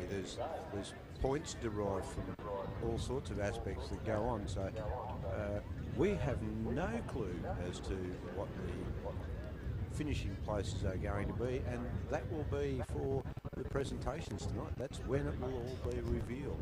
Okay, that will be spectacular. I think we know that Monash have done okay in this event, though. Both their teams have done well, and of course the German team, they have done very well. They have. So and how good is the food we just got? That was excellent. I think we're going to change our jobs. I reckon we'll go in. I think we'll keep those timekeepers. Swap the mics. They're doing a fantastic job. Well, I'm Michael Bishop, and I'm going to have a bit of a break and stop boring you. And what about you, Phil? Yeah, I'm Phil Memory.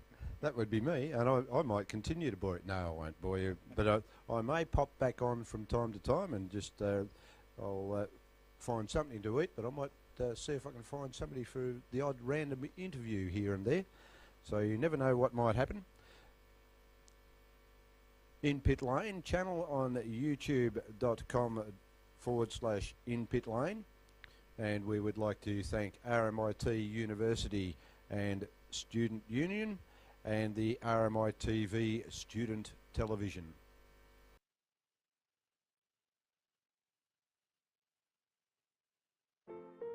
The only people we know that have a live capacity is RMI TV. And especially shows like In Pit Lane or Live on Bowen this isn't a drill. This is a real television show that goes out to real human beings. When Channel 31 say, you're on, we're on. I find that RMI TV members are really, really passionate people, more passionate than any other institution. When I worked with RMI TV, I really thought it was a professional and fun group of people to work with. There's so much variety, the content that RMI TV productions are making, so there's something for everyone. Channel 10 hires people who've been at RMI TV simply because they hit the ground running. I would definitely say that RMI TV members are industry ready, and that's thanks to having industry people working collaboratively with RMI TV. I was amazed by the passionate and professional commitment of the crew. To me, it just showed how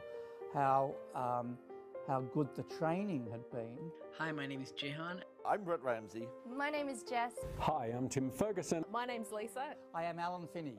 I'm Aaron McCarthy, and I'm a proud RMI TV member.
Come on!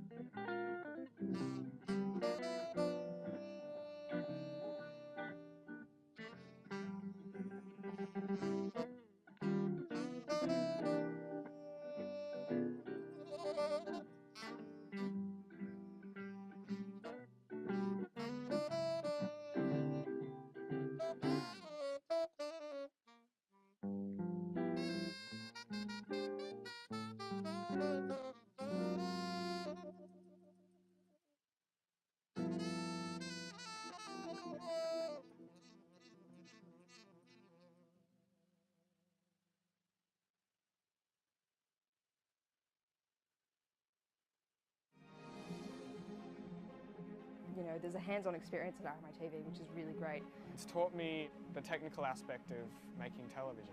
I've learned how to use auto cue, I've learned about lighting, audio, heaps of stuff. I think RMI TV is a really good organisation, student organisation where they can train people like, you know, who don't know anything about media industry and this television industries. I've done most of the lighting at RMI TV because that's my main area, but I have done directing before, vision switching, a little bit of audio stuff. Probably the only thing I haven't done is auto cue. You can learn things that you may not learn in your class. So I study music, but I still have the capabilities to turn around and say, I'd like to study lighting, and you can go to the lighting director and he can teach you on the spot what to do and how to do it in a studio or on location. I like the people in RMI TV.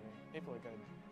Everyone is really supportive, everyone has a lot of fun. I think it's a great environment to learn and work in. I found direction and some of the connections to who's actually working in the TV industry. You get to meet people who have been in the industry for a long time. I know one of my directors did something like 88 episodes of Home and Away. Be part of the RMI TV because it is, if you are interested in media industry, it is really good organisation to start up with. My name is William Ellis. I'm Shannon Durkin. I'm Jenny Bay. My name is Matt Dunham. I'm an RMI TV member.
Hi,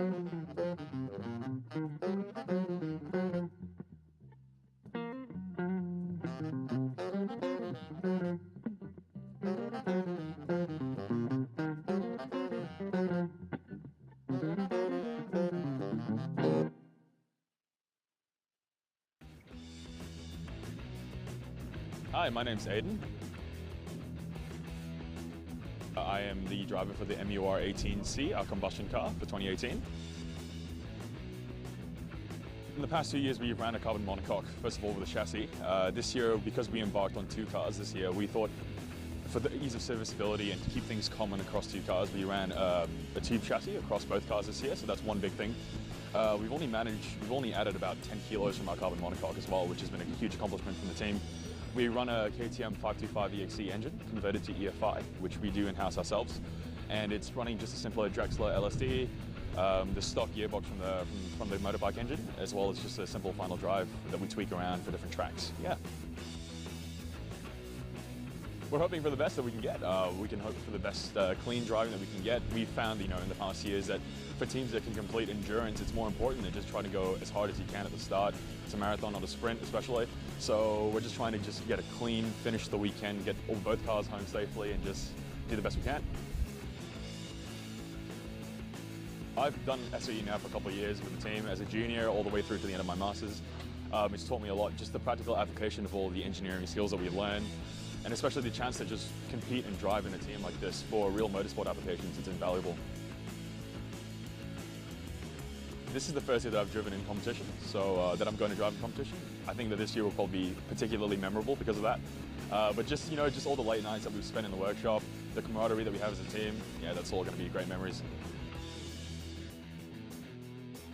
Definitely, if you're interested in the slightest, definitely come and have a chat with us. We're a very open bunch of people, happy to have a chat with all these new younger kids, and it's always great to see students getting involved as early as they can, because it's not something that you can learn overnight and expect to do really well, and you have to put in the hours to really excel in it. But yeah, if you're keen and you're interested, definitely get involved, 100%.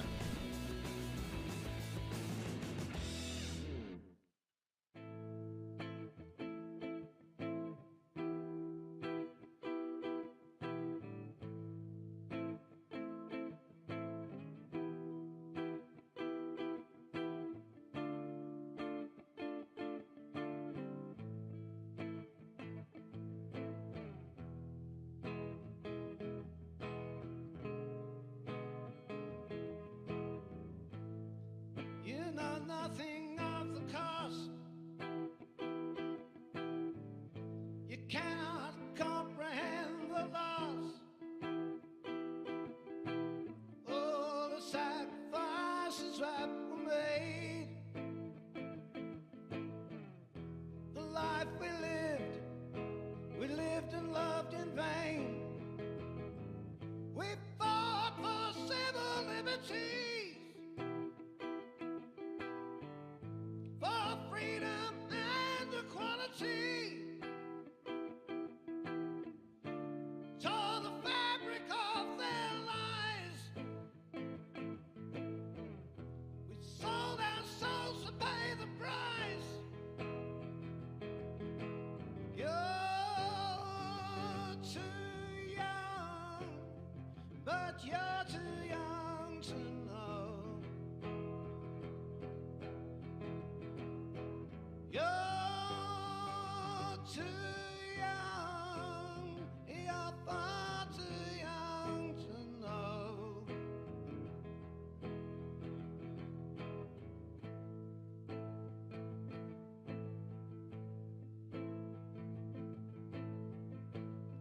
We thought the truth would set you free.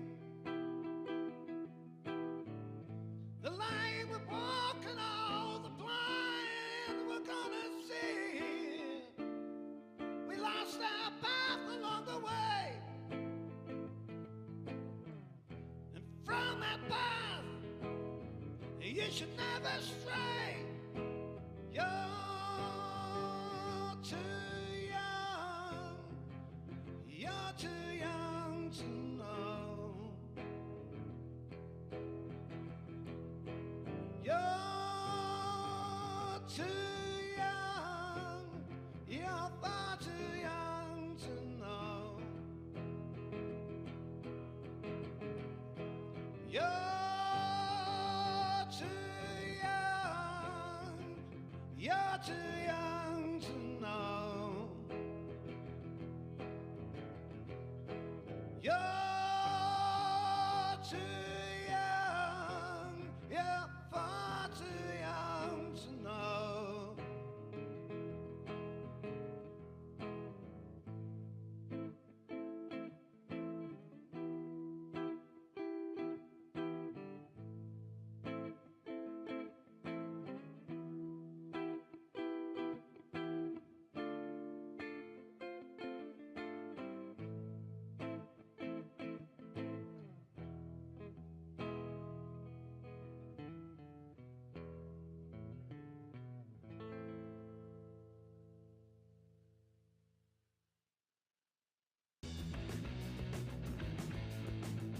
My name is Fraser Clement. I'm the team leader of Wesmo, the University of Waikato Formula SAE team this year. So basically we're running a KTM 690 Duke engine, and we've changed to that this year from the GSR 600 that we've run for 8 years before this. The changes come about just to try and make the car more drivable, and that's what we've really focused on this year. It's lightweight and drivable, so that's where we think we can gain the most time from last year. I think everyone should come in hoping to win, but look, I think if we get a good showing and we're happy with how we run, then everyone's going to be happy. We struggled last year with brake test, and that put us out of a couple of dynamic events. So this year we're focused on running the numbers properly and testing our brakes before we came, and we're confident that we'll get through that. So as long as we make all the events, we'll be happy. A lot. This year especially, it's been a lot of project management stuff that I've learned. Last year in the team it was more practical knowledge on the car, and but yeah, it just how to work well in a team, and how to bring everyone together to hopefully do really well.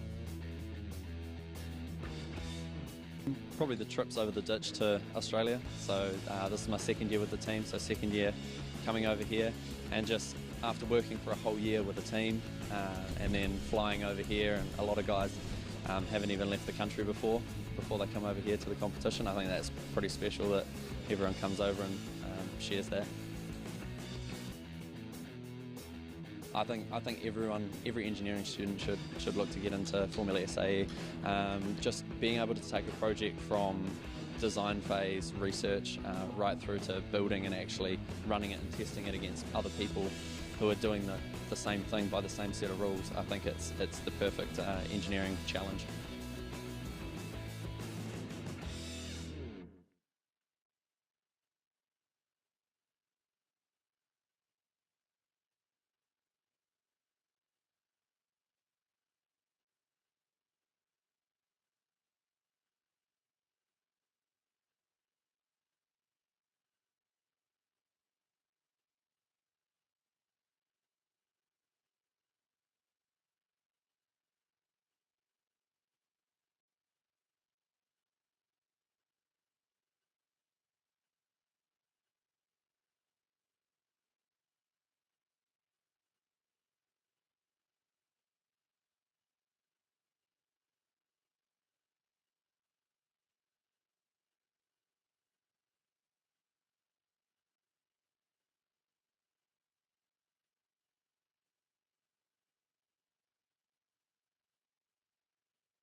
My name is Fraser Clement. I'm the team leader of Wesmo, the University of Waikato Formula SAE team this year. So basically we're running a KTM 690 Duke engine, and we've changed to that this year from the GSR 600 that we've run for 8 years before this. The changes come about just to try and make the car more drivable, and that's what we've really focused on this year. It's lightweight and drivable, so that's where we think we can gain the most time from last year. I think everyone should come in hoping to win, but look, I think if we get a good showing and we're happy with how we run, then everyone's going to be happy. We struggled last year with brake test, and that put us out of a couple of dynamic events. So this year we're focused on running the numbers properly and testing our brakes before we came, and we're confident that we'll get through that. So as long as we make all the events, we'll be happy. A lot. This year especially, it's been a lot of project management stuff that I've learned. Last year in the team it was more practical knowledge on the car, and but yeah, it just how to work well in a team, and how to bring everyone together to hopefully do really well. Probably the trips over the ditch to Australia. So this is my second year with the team, so second year coming over here, and just after working for a whole year with the team and then flying over here, and a lot of guys haven't even left the country before they come over here to the competition. I think that's pretty special that everyone comes over and shares that. I think every engineering student should look to get into Formula SAE. Just being able to take a project from design phase, research, right through to building and actually running it and testing it against other people who are doing the same thing by the same set of rules. I think it's the perfect engineering challenge.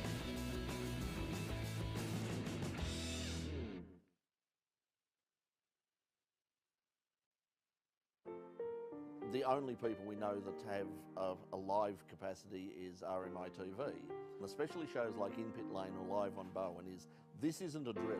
This is a real television show that goes out to real human beings. When Channel 31 say, "You're on," we're on.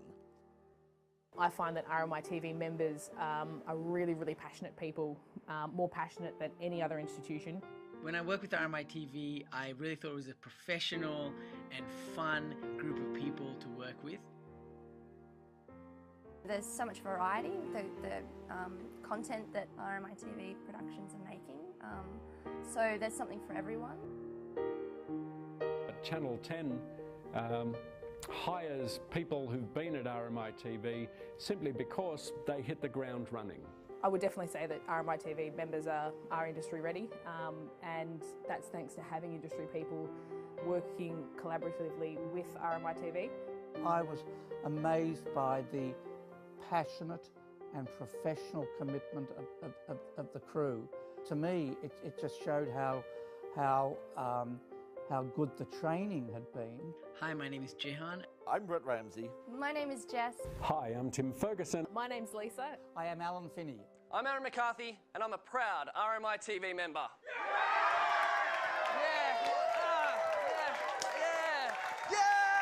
Come on!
You know, there's a hands-on experience at RMITV, which is really great. It's taught me the technical aspect of making television. I've learned how to use auto cue, I've learned about lighting, audio, heaps of stuff. I think RMITV is a really good organisation, student organisation, where they can train people, like, you know, who don't know anything about media industry and this television industries. I've done most of the lighting at RMITV because that's my main area, but I have done directing before, vision switching, a little bit of audio stuff. Probably the only thing I haven't done is auto cue. You can learn things that you may not learn in your class. So I study music, but I still have the capabilities to turn around and say, I'd like to study lighting, and you can go to the lighting director and he can teach you on the spot what to do and how to do it in a studio or on location. I like the people in RMITV. People are good. Everyone is really supportive, everyone has a lot of fun. I think it's a great environment to learn and work in. I find direction and some of the connections to who's actually working in the TV industry. You get to meet people who have been in the industry for a long time. I know one of my directors did something like 88 episodes of Home and Away. Be part of the RMITV because it is, if you are interested in media industry, it is really good organisation to start up with. My name is William Ellis. I'm Shannon Durkin. I'm Jenny Bay. My name is Matt Dunham. I'm an RMITV member.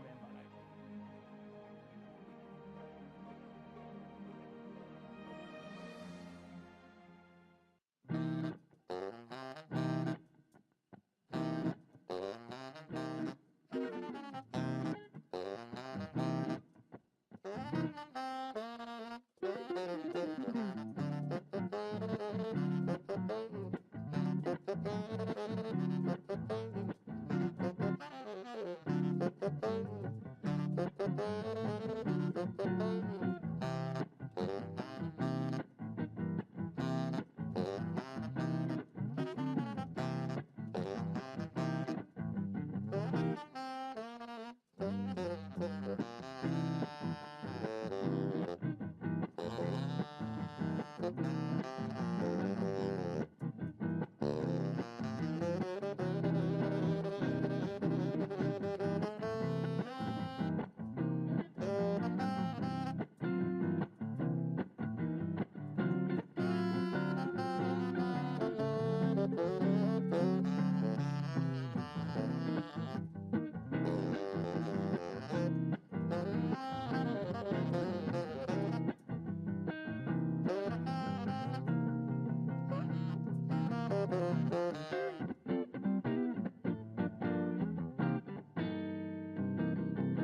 Hi,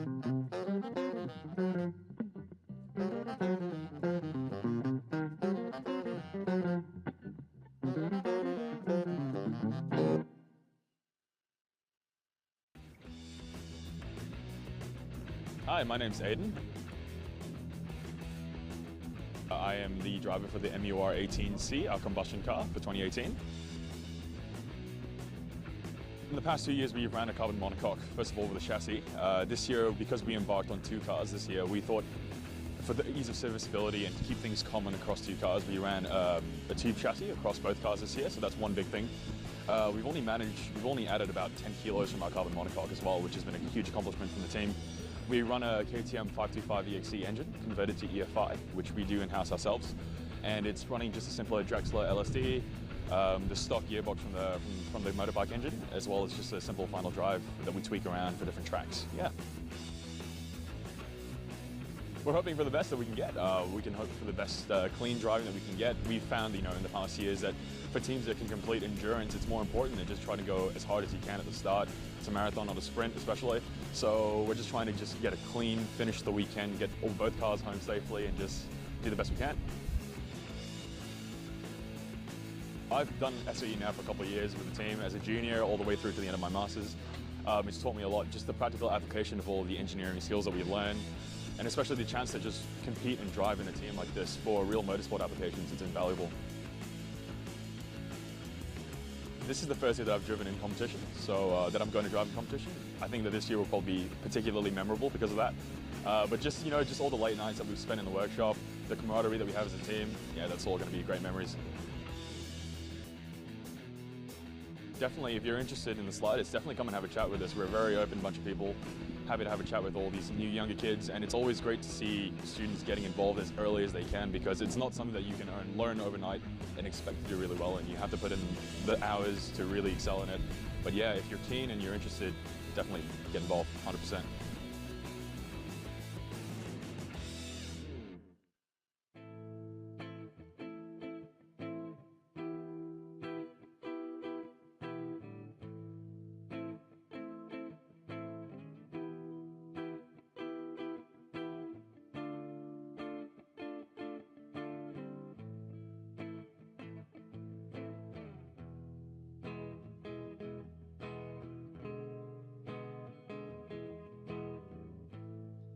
You know nothing of the cost.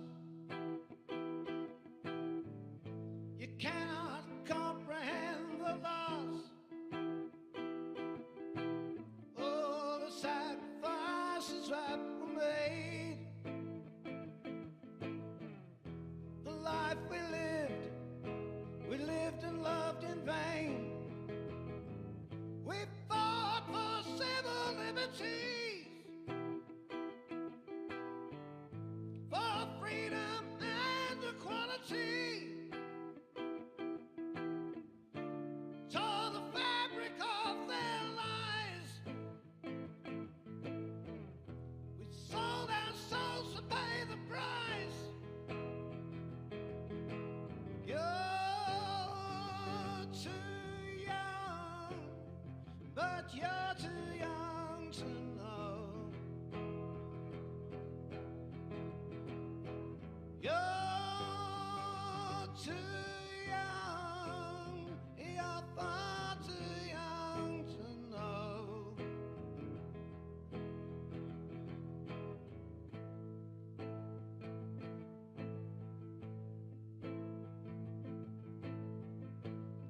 We thought the truth would set you free. The light would walk and all the blind were gonna see. We lost our path along the way, and from that path you should never stray. You're too young, you're too young to know. You're too young, you're far too young to know. You're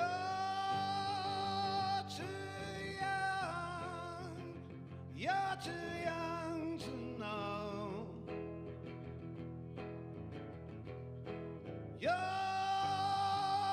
too young, you're far too young to know.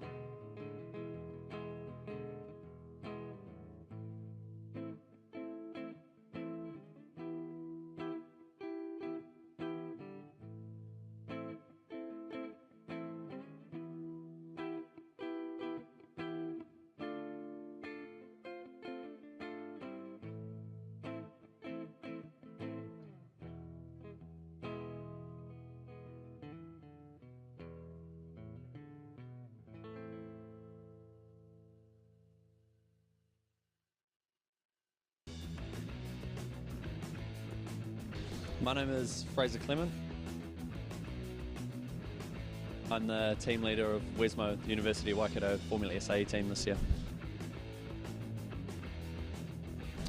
So basically we're running a KTM 690 Duke engine, and we've changed to that this year from the GSR 600 that we've run for 8 years before this. The changes come about just to try and make the car more drivable, and that's what we've really focused on this year. It's lightweight and drivable, so that's where we think we can gain the most time from last year. I think everyone should come in hoping to win, but look, I think if we get a good showing and we're happy with how we run, then everyone's going to be happy. We struggled last year with brake test, and that put us out of a couple of dynamic events. So this year we're focused on running the numbers properly and testing our brakes before we came, and we're confident that we'll get through that. So as long as we make all the events, we'll be happy. A lot. This year especially, it's been a lot of project management stuff that I've learned. Last year in the team it was more practical knowledge on the car, and but yeah, it just how to work well in a team, and how to bring everyone together to hopefully do really well. Probably the trips over the ditch to Australia. So this is my second year with the team, so second year coming over here, and just after working for a whole year with the team and then flying over here, and a lot of guys haven't even left the country before they come over here to the competition. I think that's pretty special that everyone comes over and shares that. I think every engineering student should look to get into Formula SAE. Just being able to take a project from design phase, research, right through to building and actually running it and testing it against other people who are doing the same thing by the same set of rules. I think it's the perfect engineering challenge.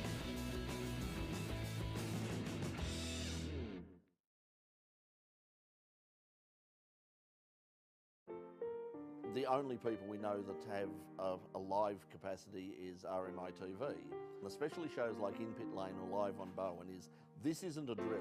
This is a real television show that goes out to real human beings. When Channel 31 say, "You're on," we're on. I find that RMI TV members are really, really passionate people, more passionate than any other institution. When I worked with RMI TV, I really thought it was a professional and fun group of people to work with. There's so much variety, the content that RMI TV productions are making, so there's something for everyone. Channel 10 hires people who've been at RMI TV simply because they hit the ground running. I would definitely say that RMI TV members are industry ready, and that's thanks to having industry people working collaboratively with RMI TV. I was amazed by the passionate and professional commitment of the crew. To me, it just showed how good the training had been. Hi, my name is Jehan. I'm Brett Ramsey. My name is Jess. Hi, I'm Tim Ferguson. My name's Lisa. I am Alan Finney. I'm Aaron McCarthy, and I'm a proud RMI TV member.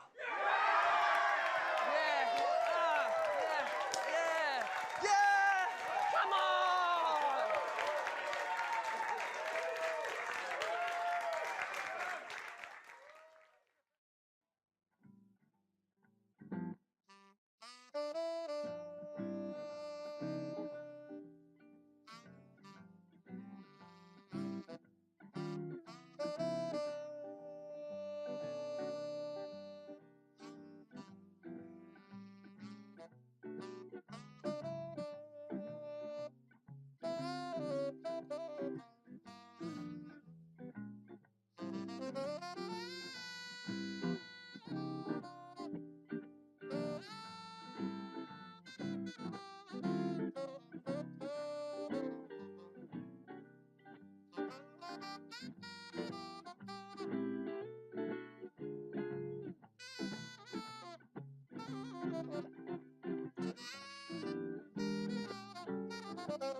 know, there's a hands-on experience at RMI TV, which is really great. It's taught me the technical aspect of making television. I've learned how to use auto cue, I've learned about lighting, audio, heaps of stuff. I think RMI TV is a really good organisation, student organisation, where they can train people, like, you know, who don't know anything about media industry and this television industry. I've done most of the lighting at RMI TV because that's my main area, but I have done directing before, vision switching, a little bit of audio stuff. Probably the only thing I haven't done is auto cue. You can learn things that you may not learn in your class. So I study music, but I still have the capabilities to turn around and say, I'd like to study lighting, and you can go to the lighting director and he can teach you on the spot what to do and how to do it in a studio or on location. I like the people in RMI TV. People are good. Everyone is really supportive, everyone has a lot of fun. I think it's a great environment to learn and work in. I found direction and some of the connections to who's actually working in the TV industry. You get to meet people who have been in the industry for a long time. I know one of my directors did something like 88 episodes of Home and Away. Be part of the RMI TV because it is, if you are interested in media industry, it is really good organisation to start up with. My name is William Ellis. I'm Shannon Durkin. I'm Jenny Bay. My name is Matt Dunham. I'm an RMI TV member.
Hi,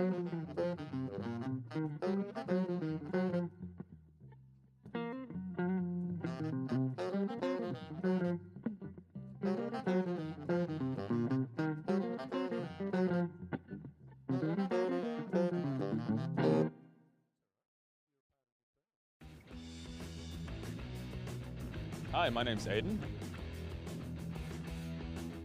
I am the driver for the MUR 18C, our combustion car for 2018. In the past 2 years, we ran a carbon monocoque, first of all with a chassis. This year, because we embarked on 2 cars this year, we thought for the ease of serviceability and to keep things common across 2 cars, we ran a tube chassis across both cars this year, so that's one big thing. We've only added about 10 kilos from our carbon monocoque as well, which has been a huge accomplishment from the team.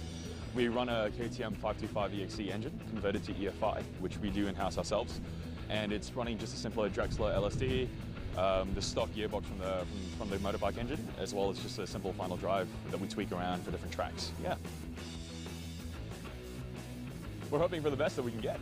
We can hope for the best clean driving that we can get. We've found, in the past years that for teams that can complete endurance, it's more important than just trying to go as hard as you can at the start.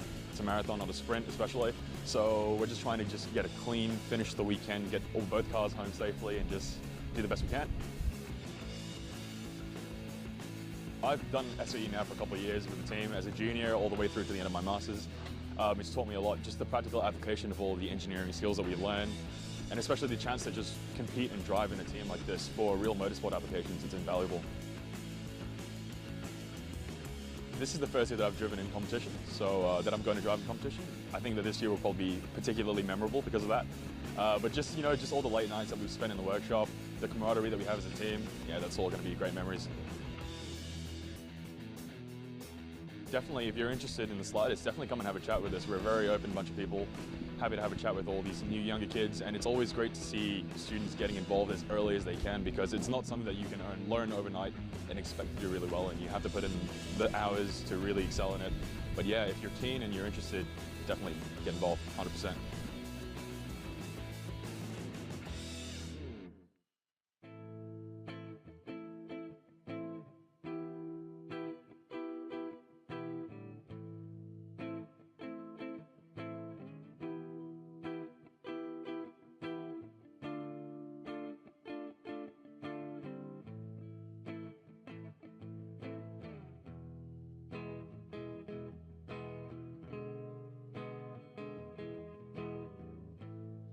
You know nothing of the cost.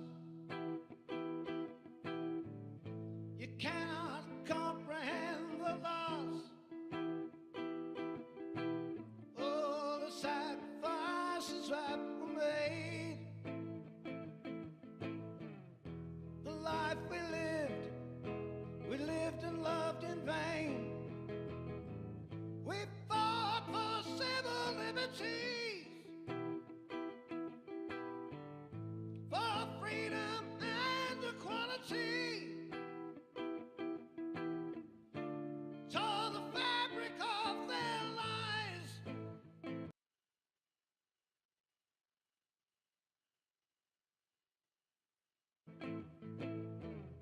We sold our souls to pay the price. You're too young, but you're too young to know. You're too young, you're far too young to know.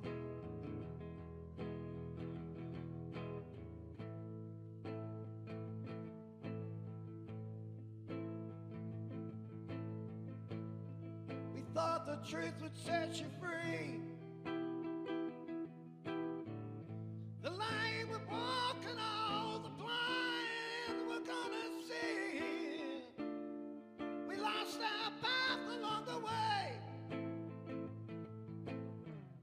and from that path you should never stray. You're too young, you're too young to know. You're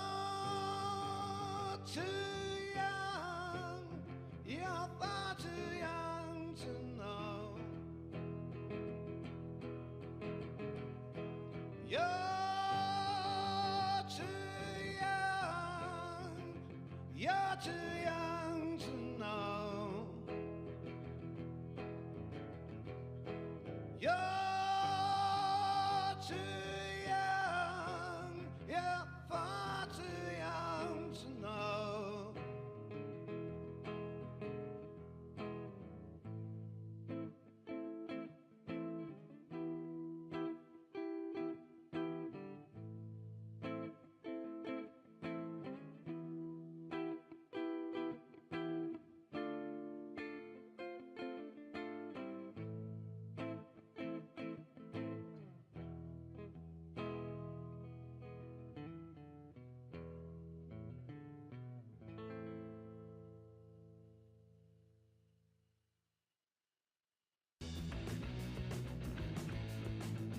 My name is Fraser Clement. I'm the team leader of Wesmo, the University of Waikato Formula SAE team this year.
units are massive.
Does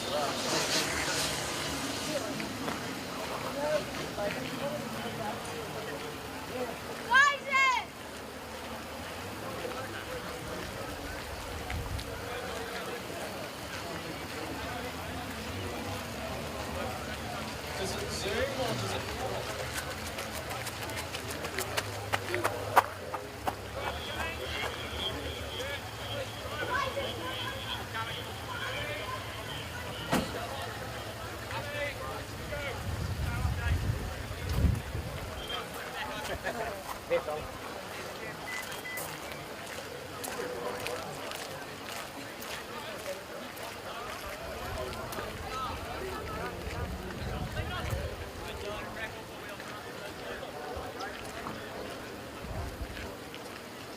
Am I free to move my camera?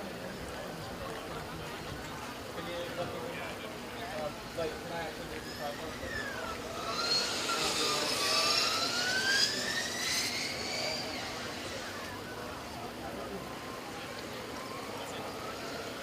Tell me when I'm on the way.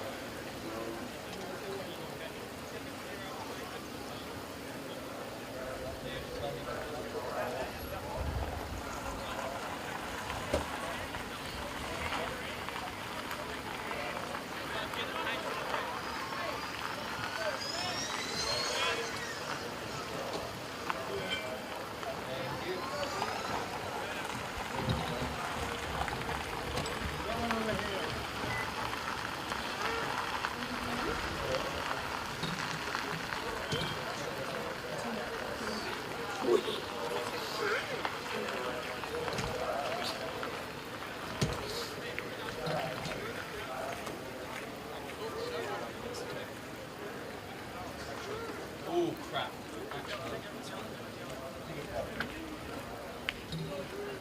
Stop the fact that it's a big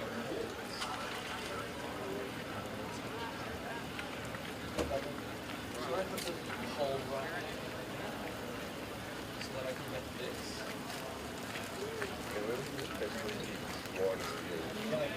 You're going to get a pole, and there's nothing we can do with it. Nothing we can do with it. This is ready.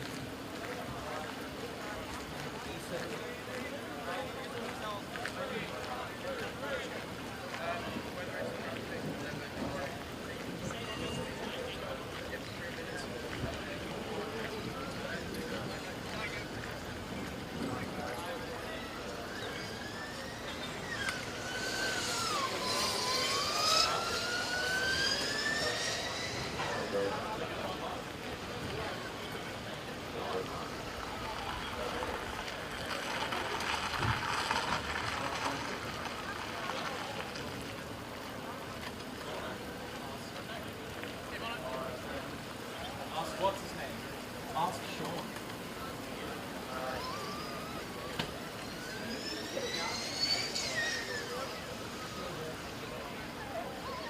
Okay, so somebody's grabbing my gun.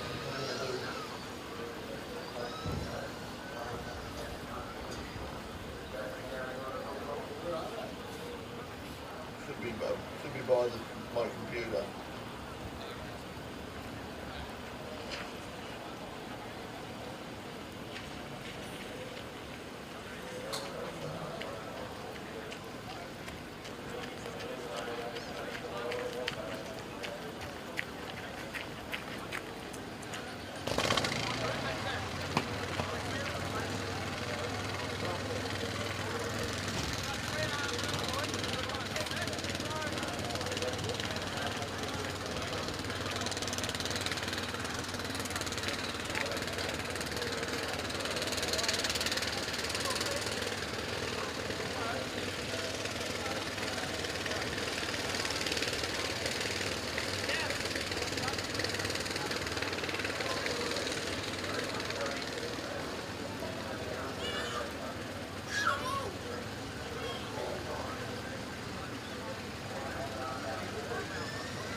Ethan, do you want to grab his camera?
monkey out here.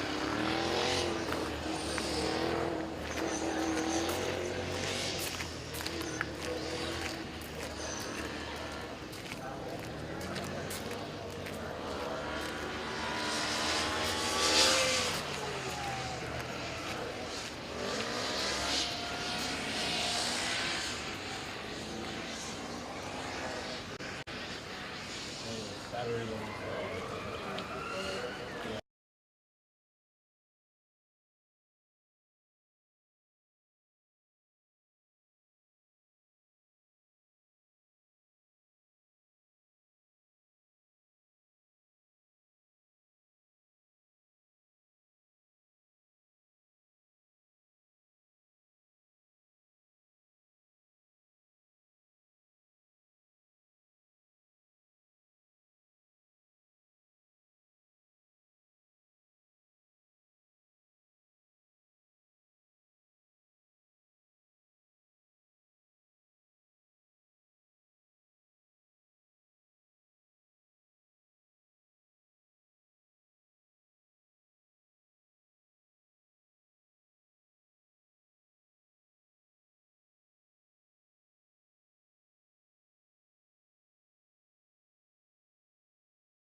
case.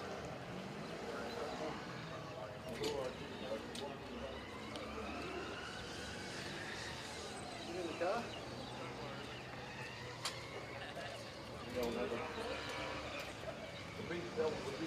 We'll just bring it.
Amy, help.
kind of a network club that is sitting behind.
Going to get a drink. Do you want anything?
lap time was a 1:23.8.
Not Ethan.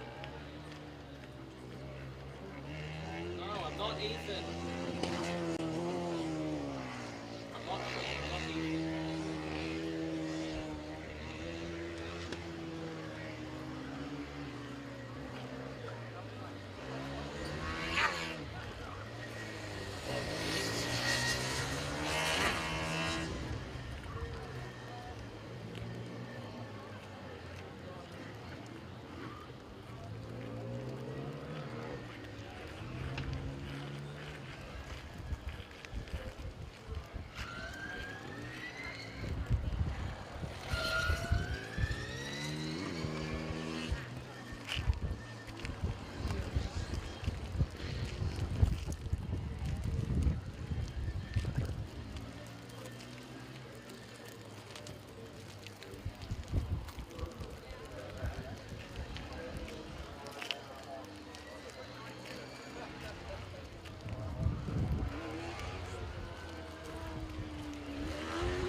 Move the tripod.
Stuart, am I still on?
Also, keep telling me when I'm on and when I'm clear.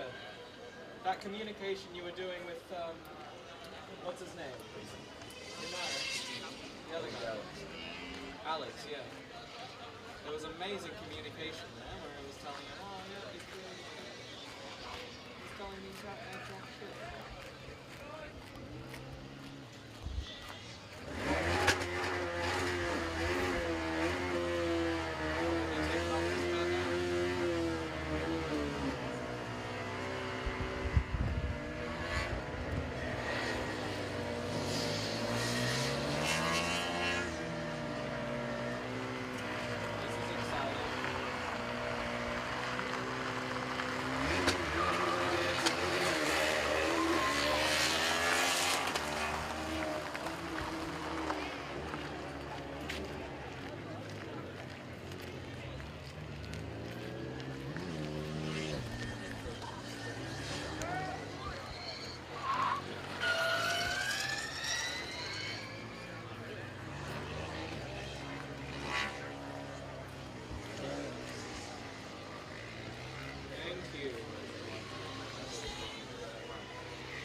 No, it just stopped.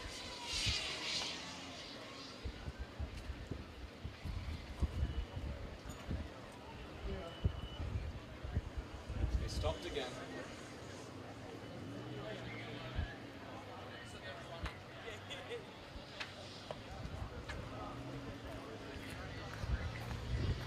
How are you doing?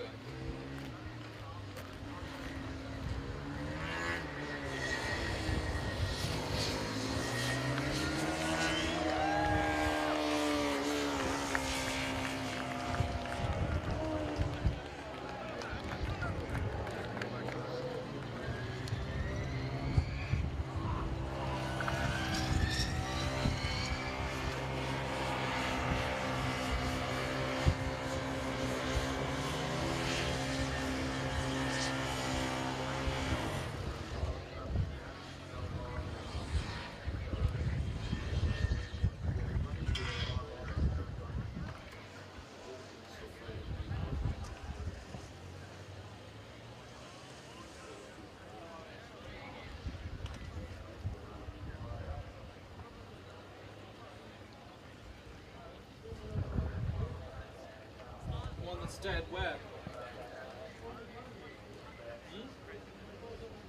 that's not dead. They're being held up by the flag.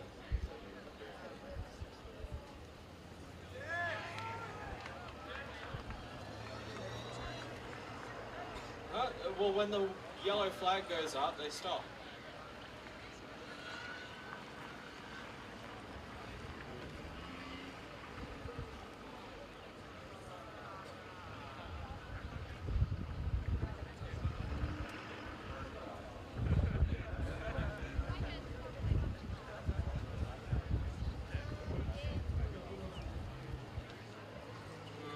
There's people.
Ooh, do you want me to focus on them or?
I've been live this entire time? Or have you stopped talking? I'll take that as you've stopped talking. Can you talk, please? I'm talking to you because you're not telling me when I'm live or not. Sorry.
like to get to race bar.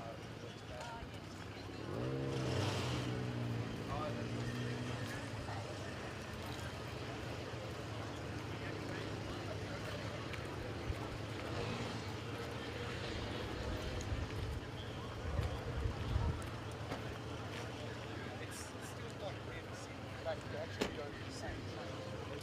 Swap.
such a small effect that even though you can influence it, it's a really small percentage of the total drag of the vehicle.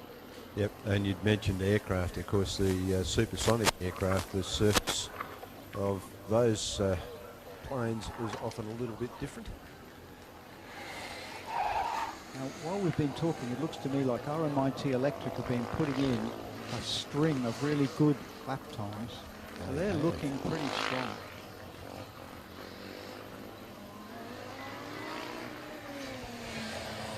Given they have an advantage with the weather conditions, but they are looking really quite strong.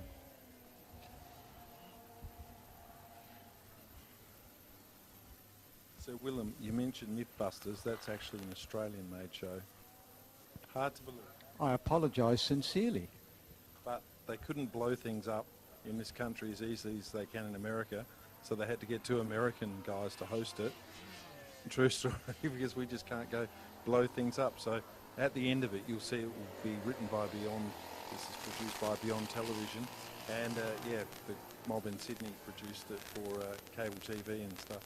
So there you go. And every so often on the things they'll say, we've made a mistake. They'll go, oh, the guys in Australia are going to love this blooper. I like the one about petrol. Did you see the one they did on petrol and gas stations blowing up? They said, oh, why can't you do it? Oh, because it blows up. You shouldn't be on your phone. So they got this caravan. I think they put 32 phones in it, and they splashed petrol around everywhere, and they got everyone to make phone calls to this caravan.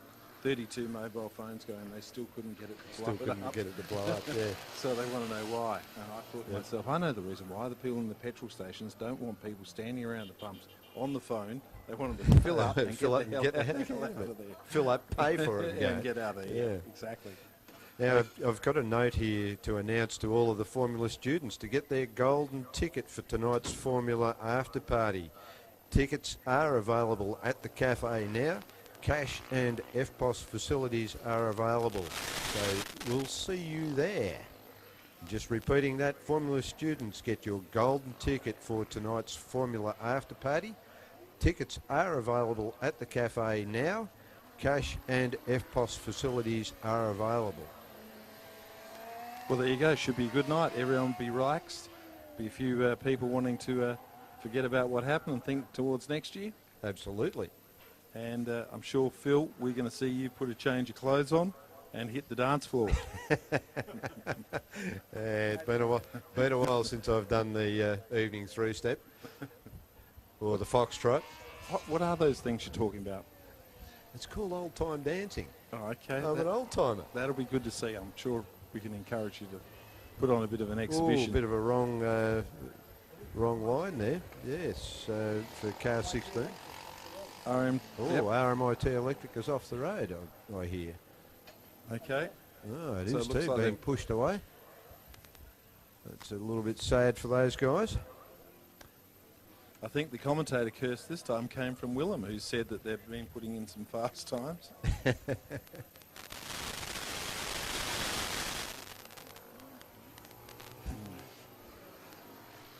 So it's just a changing score sheet here, isn't it? Just when you think someone's doing well, ticking away, all of a sudden something like that comes up and suddenly there's a shuffle again.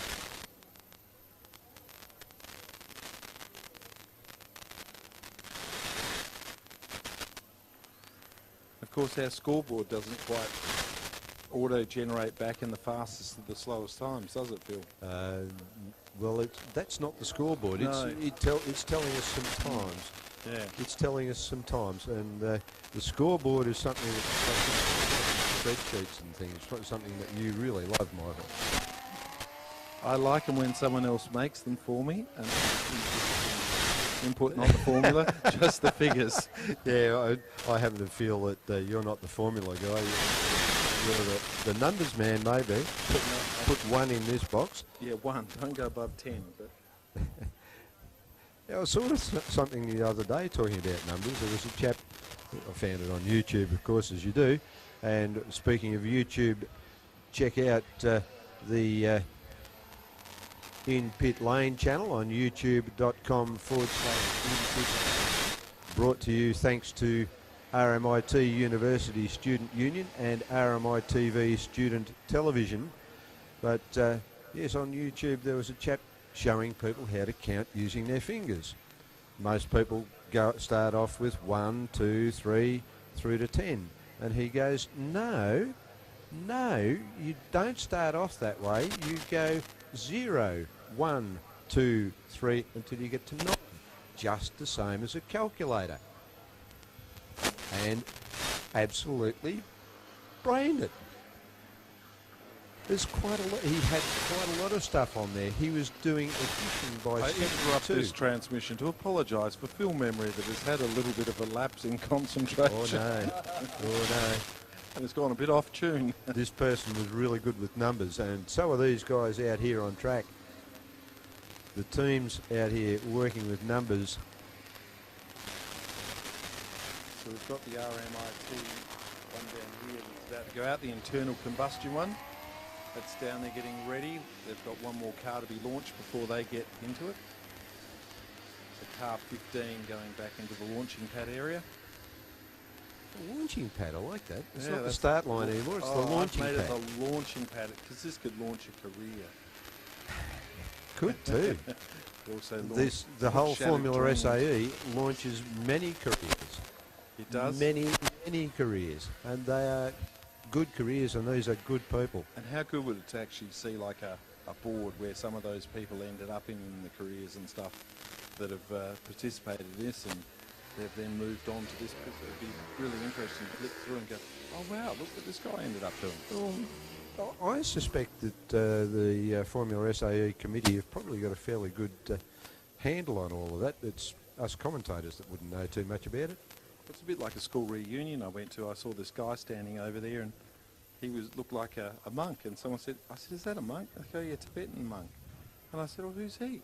He said, remember Victor Museless in our class? I said, oh, the guy that had too many neurons. He was just too smart, didn't study, didn't pay attention, just got A's and everything. I said, yeah, he went off and became a monk. I said, oh, wow. So, yeah, it's quite amazing. I can't remember what his hobbies were at school. I'm thinking, how did he end up going from that to becoming a monk? But he was just that smart. It was incredible. Car 33 coming through again.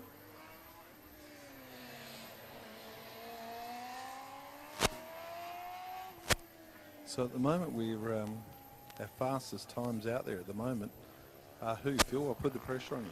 Who's running quick? That's your job, not mine. And the sad bit is now we've seen a few cars. Have a look. How many have we got out there? 1. 4 cars at the moment stranded out there. It's a sad sight, really, in one way. And we have 4 cars in pit lane that are yet to go out. Car 16 being pushed out to the launch pad, as you call it. Oh, yeah, I'm building it. Launch pad.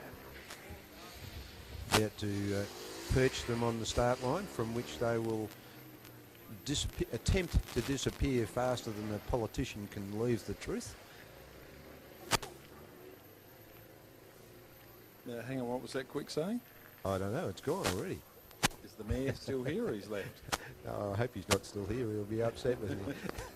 And how long has he been the mayor for? I'm not sure, can't remember Only his about name. 2 or 3 weeks. Okay, so he's a been new mayor. He's been a councillor for about 2 years. Yes. And recently ascended to the lofty heights of mayor. And he's the mayor of what shire? Wangaratta. Wangaratta? It's called Wangaratta City Council, but of course it takes in quite a large area.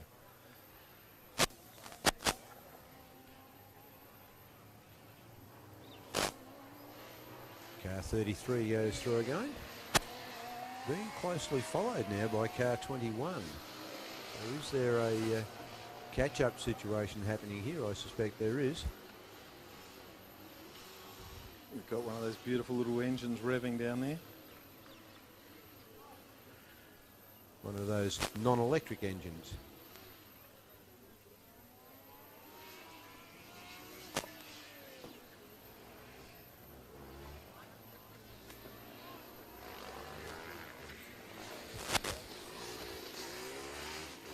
Car 115 goes through.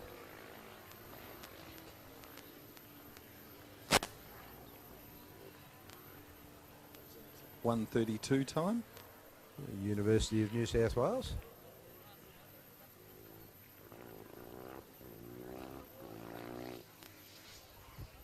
And of course, we'd like to thank Toyota, Ford, Holden, Cams, Bosch, the RACV, GoTafe, Altair, Leap, JJ Photography, In Pit Lane, ANSYS and Defence Force Recruiting for being event partners.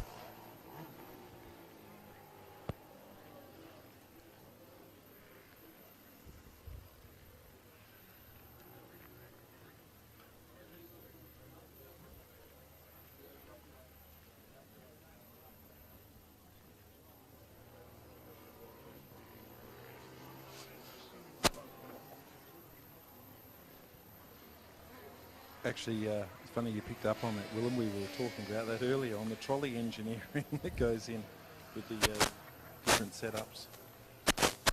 There's one that had a set of, wasn't vice grips, it was yeah, I saw a set of vice grips on vice grips, highly modified vice grips. Yeah, so you can lock it on with the vice grip. I've seen some that have got like little casters on them, so it makes it easier to turn the push trolley. It jacks, so they slip it under, it jacks the rear of the vehicle up, and then you can steer it quite easily from the rear.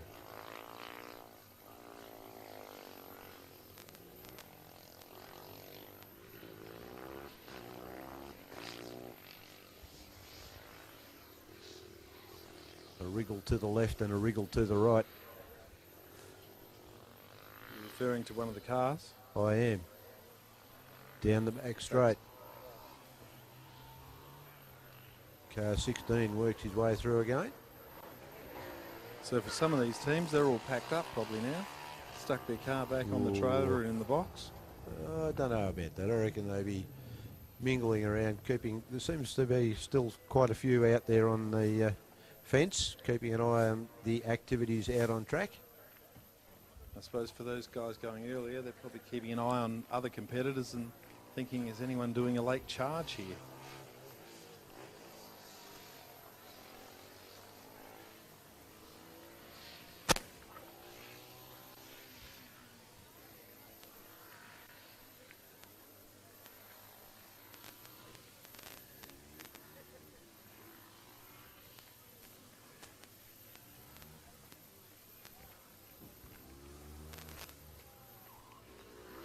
University of New South Wales goes through again. Ooh, a bit of a pop from the exhaust and a growing amount of smoke when they go back onto the throttle, I've noticed from that car from the University of New South Wales. So are they about to suffer a reliability? I'm apologising on behalf of Phil, trying to jinx them with the commentator's curse. No, I'm just hoping that they keep going. I'm not sure whereabouts they are in the run at the moment. How many laps do you think they've got done, Phil? No, not too sure. But not enough, because they're still going. I do think that smoke issue wasn't there earlier and it is now. Yep. And I know it's not a two-stroke motor. No, they're probably outlawed under the rules.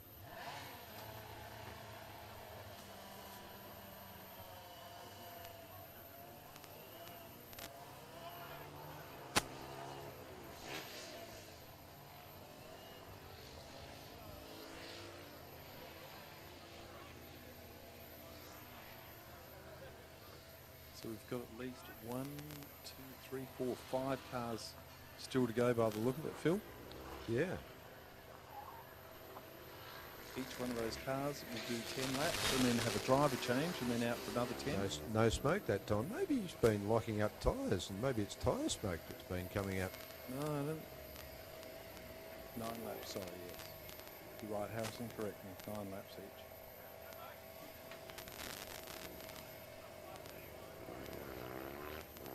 Maybe it's running out of oil, Phil. That's the other reason. That's the other reason smoke disappears. It does seem to be running too well to be running out of oil that much. So Willem, in F1, there's lots of electronics. Now, I'm not sure about this, but is there a special can that if the smoke comes out of the box, you can put it back in? No. But we've often discussed just having a black box in the car. Sue's dad was one who suggested put a black box in the car, treat it with reverence, have nothing in it. No, maybe connect a few wires to it and just bring it in and bring it out. And treat it with absolute reverence and see if anyone copies it. But nobody, in F1, they don't fall for tricks like that. No. But yeah, there is a lot of electronics in an F1 car. So about 1,000 sensors on some F1 cars, certainly in testing, and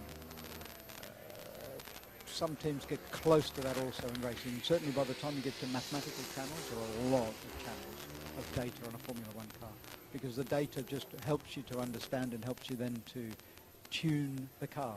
And as soon as testing time becomes limiting, then you put more mass in the car, you get more data, and you use the little time you have to greater effect. Yeah. So passing manoeuvre over on the back straight. That was all pretty quick. Well, thank you, Willem, for that. I just thought there'd be like a pressure pack can with a long nozzle and you could squirt it back in and plug it. It's usually expensive though, isn't it, when the smoke comes out the black box, whatever that may be. It used to be the old saying, Joseph Lucas, Prince of Darkness. So that's another Formula One. So there's another, so smoke is another Formula One trick, if you like. The rules limit how much fuel you can burn. So you have an oil that can also potentially be burned. And now they've had to really tighten and tighten and tighten. So it started with one team playing the game, and then another team played the game even better, and then protests started running around, and lots of questions were asked. And now, they've come to realise that actually one of the reasons the Formula One engines were by far the most fuel-efficient engines. They were very oil non-efficient. Internal combustion engines in the world, other than a few diesel engines on boats that are very, very thermally efficient.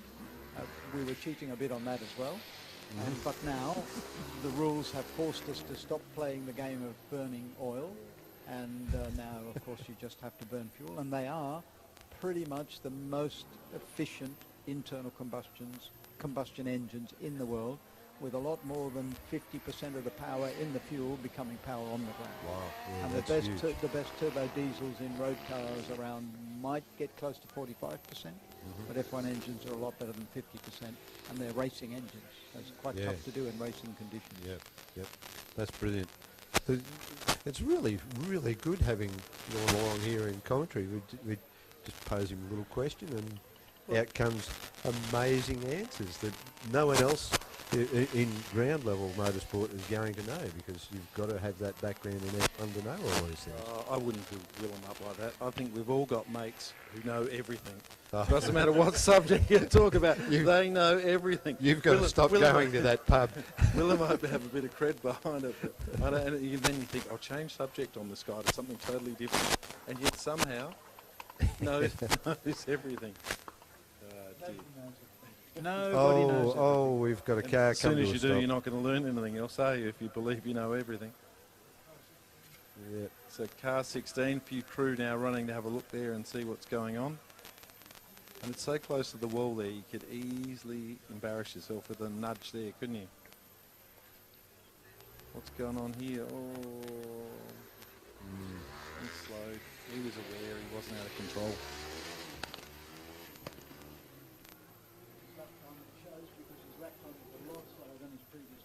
Yep.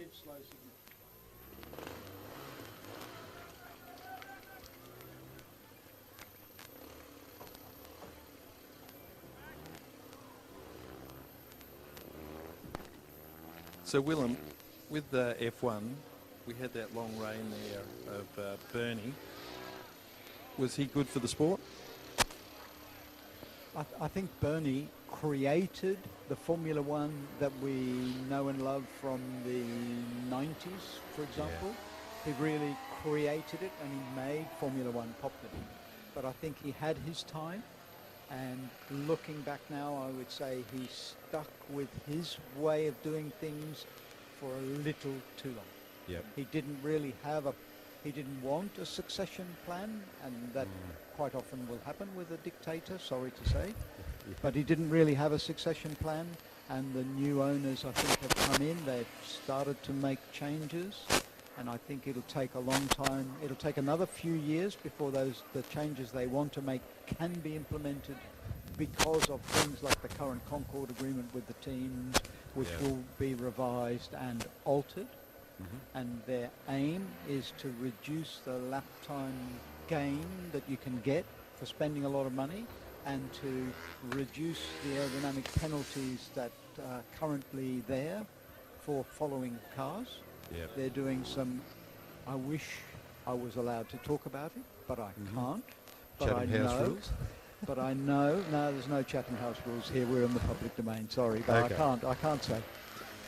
They are doing some really serious aerodynamic research of their own. So Ross Brawn, as part of that new management team, has set up a team of engineers who are doing serious aerodynamic research. They use 2 CFD methodologies, one more basic, one more advanced, if you like, theoretically speaking. They will be doing wind tunnel testing, and they are finding ways of improving the power that you can get, aerodynamic power that you can get when you're following another car. And they will be writing rules that they expect and hope will prevent the teams from having workarounds so quickly as we have in the past. And then if that doesn't work, I'm sure they'll be maintaining their research presence. So it's the first time that between the rule makers and the, if you like, the money side of Formula One, it's the first time that those groups of people have actually done their own rules research. And I'm very excited for the longer term future, and motorsport needs to be mindful of the changes that are going to happen in the real world, in the way we transport people and goods around, because it will change. There will be an increase, a significant increase of electric, and there'll be a significant increase in autonomy or driver aids that make cars safer. And we need to be mindful of that and make sure that motorsport remains relevant and remains entertaining, because in the end, it's got to be fun to watch. That's right, exactly. And speaking of motorsport, I'm going to change the subject slightly, because I've been given a heads up from one of the officials that if your team has finished all of its runs, please return the transponder. So just repeating that, if you have finished, please return your transponder. Oh, out in the puddle, just narrowly missed it over there on the back straight, well past the edge of the tyres. Gathered it up and makes his way through again. Trying to think of some more questions. Willem, while we've got him here, we won't see him for a year. Okay, Willem, the funniest person you've met in Formula One? Oh, well, that's impossible. Who's the funniest person you've met in Formula One? That is impossible. So, so Luca de Montezemolo was a funny person. He's a great actor. And he will explode at his engineers if something goes wrong. But actually within himself, he stays calm. But he puts the engineers in panic. And actually it's one of the challenges that Ferrari face if they have an Italian manager, and they will tend to have an Italian manager. If they become a little bit too excited, they can really make unusual decisions. You know, fire quite good people, for example, if things go wrong, instead of working with the team they have.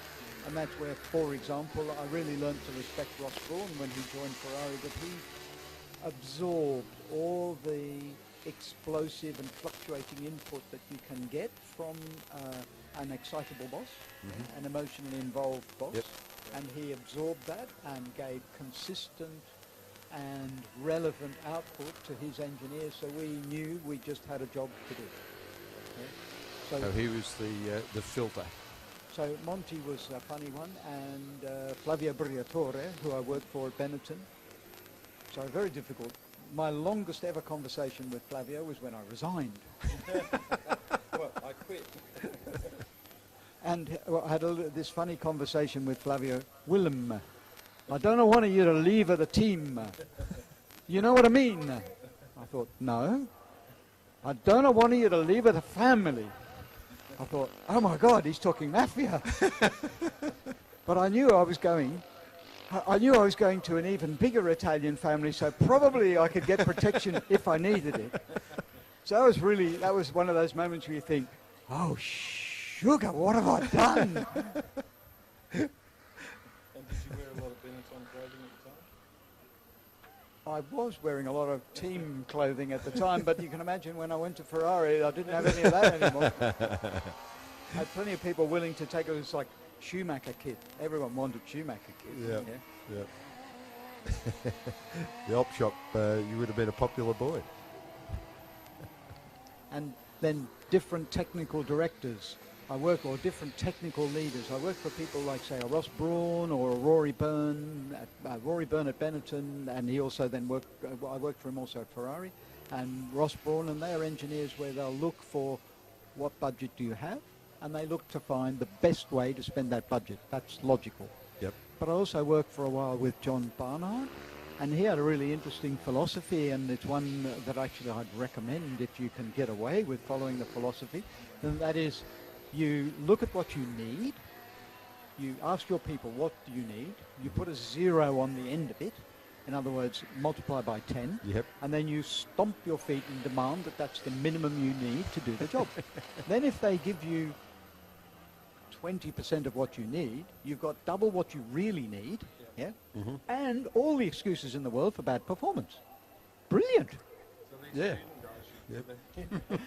No, it doesn't work in life though. But it worked for Barnard. He was the only person, he actually once said he was the only person to be able to rob Ferrari twice.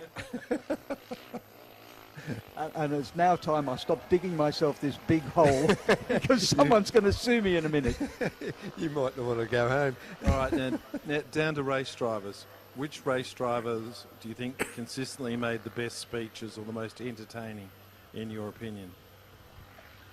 Speeches, no clue. No clue. Kimmy's funny. He doesn't speak much. Shut up, I know what I'm doing. Yeah, exactly. He doesn't speak much, but when he speaks, he means what he's saying. For me, probably Michael Schumacher was really interesting to listen to on the radio because he's one who could be driving a super fast qualifying lap. Senna apparently was the same. I worked for the team that he was with as he was leaving, so I wasn't really listening to him on the radio. But Michael would be doing purple sectors, in other words, setting the fastest sector times that anyone had ever done, say in qualifying, and still able at the same time to argue with his race engineer at the same time.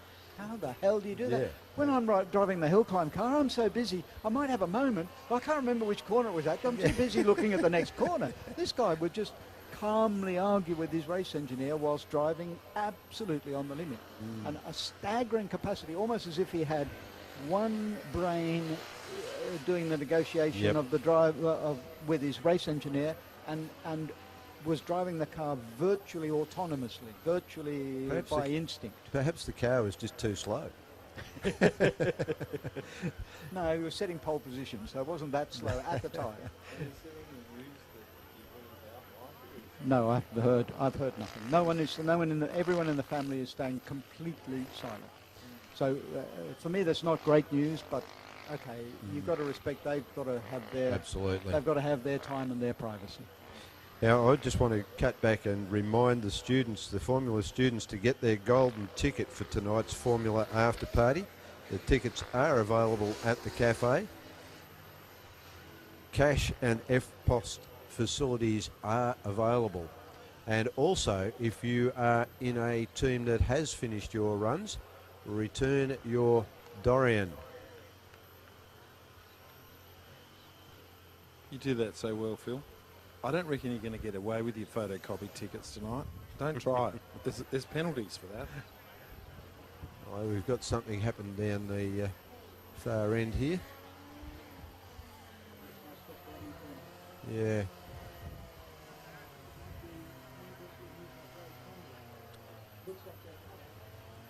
Does a little.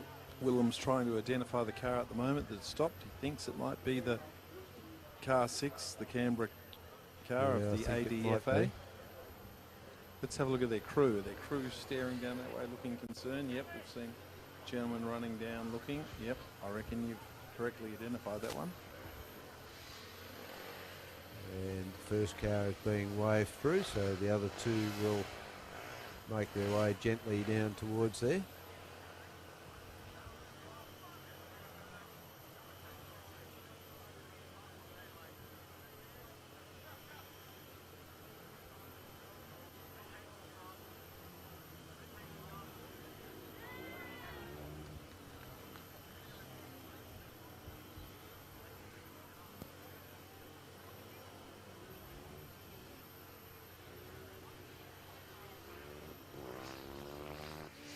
Okay, so we're underway again, I think.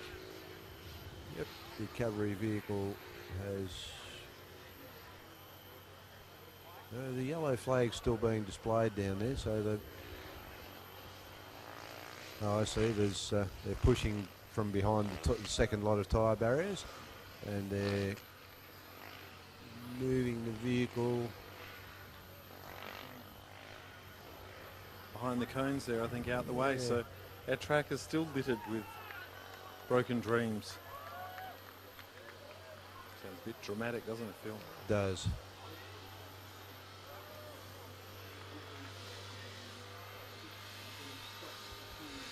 Yeah.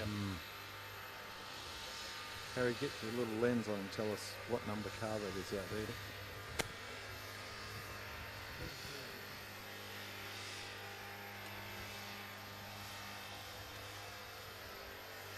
So Willem's guessing on 33. You don't have to. Oh, he takes the photo and zooms in on it. Wouldn't be hard.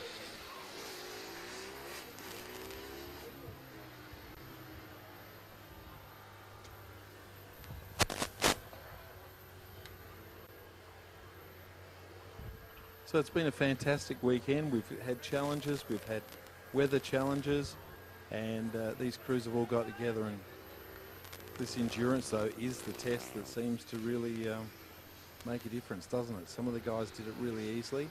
Some of the others look like they were doing it easily.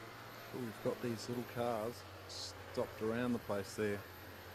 Disappointing for some of the drivers and the rest of the team that could just sit back and do nothing. Phil, but And what is it? The old story of the 20-cent part, probably in some cases. No, that 20 cent. I think that's probably changed. We've been saying that for a number of years, Phil. It might have gone up to $1.50. Yes. I remember at school you used to be able to get the 5-cent bag of lollies.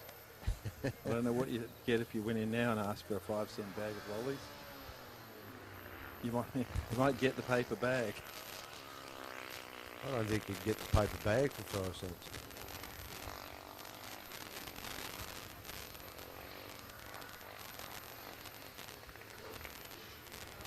So we've still got, what have we got? 1, 2, 3 cars still lined up ready to go.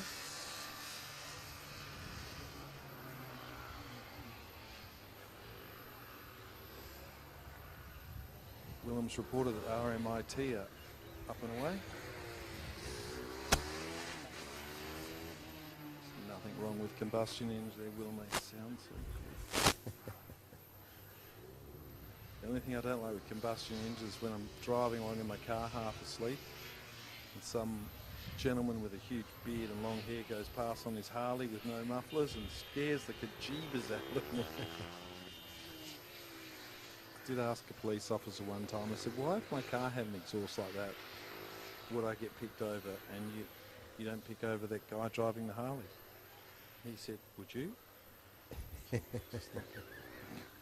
So it's his job. I didn't know what to say. I did say that to him. I said, well, I thought that would be your job. He goes, no, mate. My job's bring home pay for my wife and kids. So, okay, gotcha.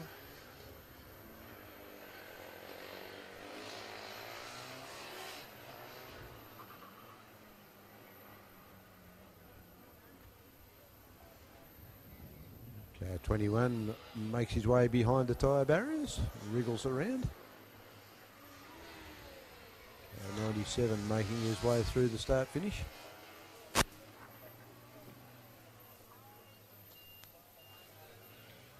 Okay, so we have a car stopped over just at the start onto the back straight, hidden behind the tyres again. I can just see the nose of it, almost got around the corner. Have a look at some of these officials and the way they run. They make Willem look slow. Have a look at that. I think it's the colour you're wearing the wrong colour fluoro. But some of these officials out here, and we'd like to thank all of these guys that are helping out too. Absolutely. They've been out there all weekend, and as you can see, when a car stops out there or someone needs assistance, they are off flat out across there. And it's been long days too, 7 o'clock in the morning through until quite late in the afternoon. Weather has been a little on the hot side. Or a little bit on the wet side. So we've had it all this weekend. So thank you to all of those guys out there helping out the crew. Okay, so he's underway again, car 21. He's getting a bit low on fuel, perhaps, something like that that's causing it to cough and splutter.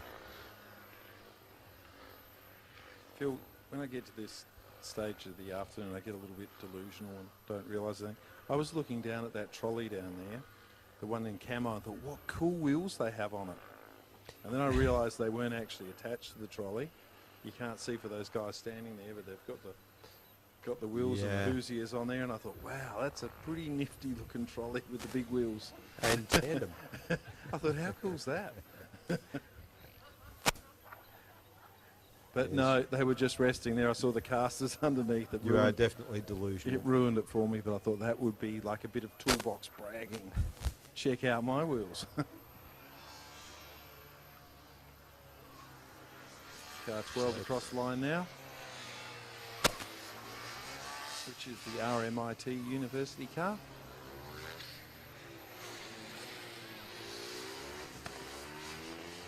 Some of these guys struggling to find the times that they'd like to be running at the moment. Car 97 rushes off down into the bottom end of the track. They're all sort of in the one spot now. They're a little bit of a... and we've had a car stop down just before the tyres. I think it was you, Michael, that put the jinx on that one. So recovery sprinting down there again.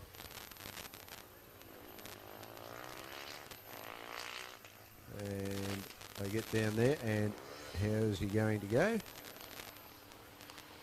Just waiting for it to do that thing that they were doing earlier on, Michael, where the recovery would get just to the vehicle and the vehicle would start up and leap away. Yes, it seemed like if the recovery got close, they were gone.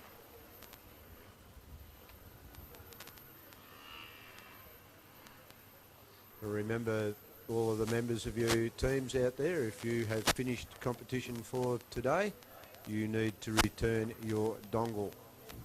Transponder. What's yes. it? Dongle is to do with computers, Phil. Yes, it is. Are you confused with your day job? I am, yeah. It's late in the day, it's late in the weekend.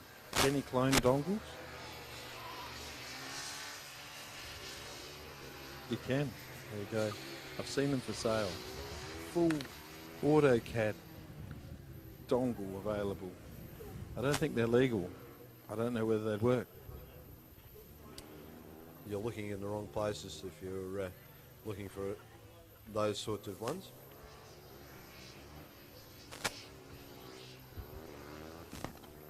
So we're going to have an overtaking situation soon. I reckon there's cars on the back straight. Car 15 is looking at that car ahead going, I'm going to get him, I'm going to get him. Oh no, he's an idiot, my son. My son's been taking photos of nothing with his lens cap on.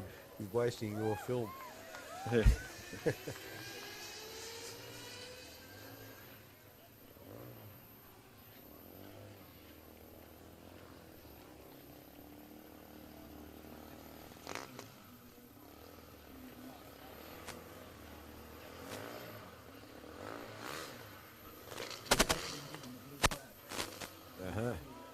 So the blue flag for RMIT. So they've had to pull in, and the overtake move will be on. Done and dusted.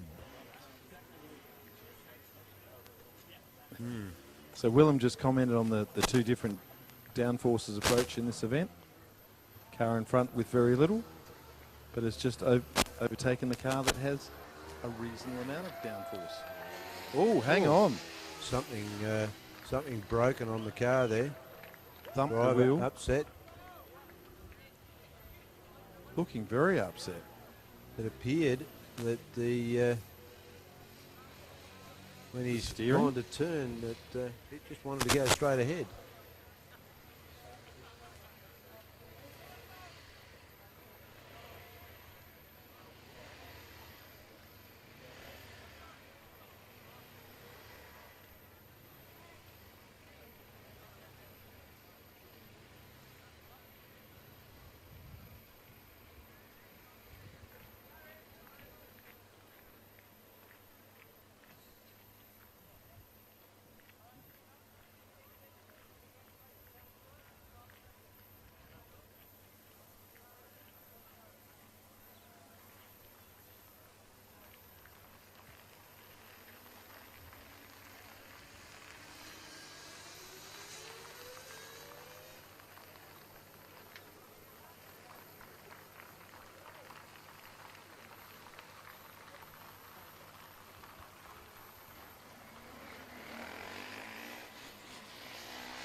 We've got another one that's gone off track.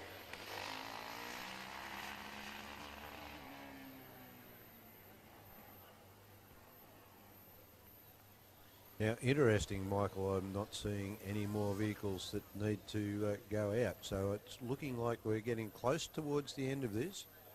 One in the launch pad, as I would say.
one car sitting in the start line, so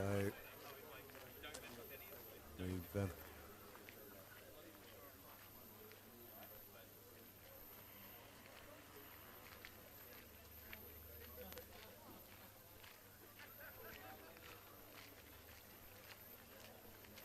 so remember, Formula students, to get your golden ticket for tonight's Formula after party. The tickets are available at the cafe now. Cash and FPOS facilities are available as car 4 goes through. 41, yes, because there's car 7 is the lowest numbered car in the competition.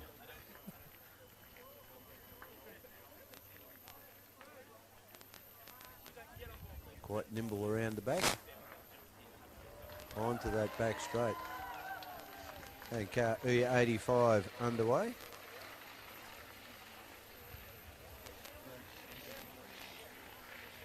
They had an issue with that car because they were pretty excited when it left the launch line. So I think they're just trying to get a couple of laps in here. They weren't too concerned about using the transponder, but it's out there and going. Let's hope they have an uneventful 2 laps.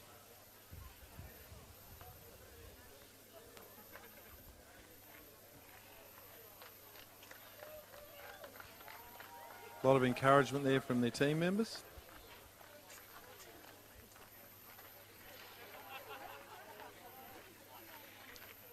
Going up the back straight, still maintaining a fairly constant speed through there, winding through those cones.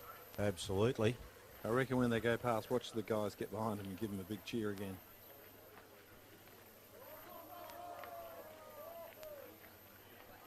I haven't heard them so vocal, Phil.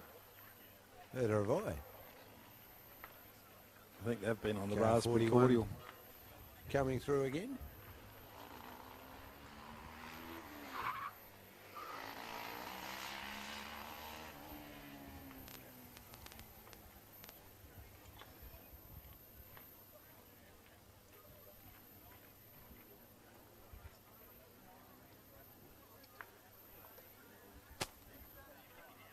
Going to be very interesting to see the awards tonight.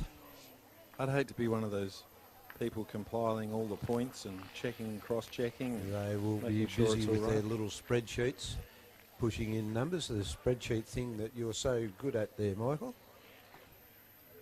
I should never have told you, Phil. Look at the encouragement there. That's the biggest cheer we've heard all weekend. I tell you what, I reckon if I came across the line, pull a bit of a handbrakey. What do you reckon? No, not until after, not until the last time you go through, maybe. Well, I think they're going for 2 laps, so I reckon.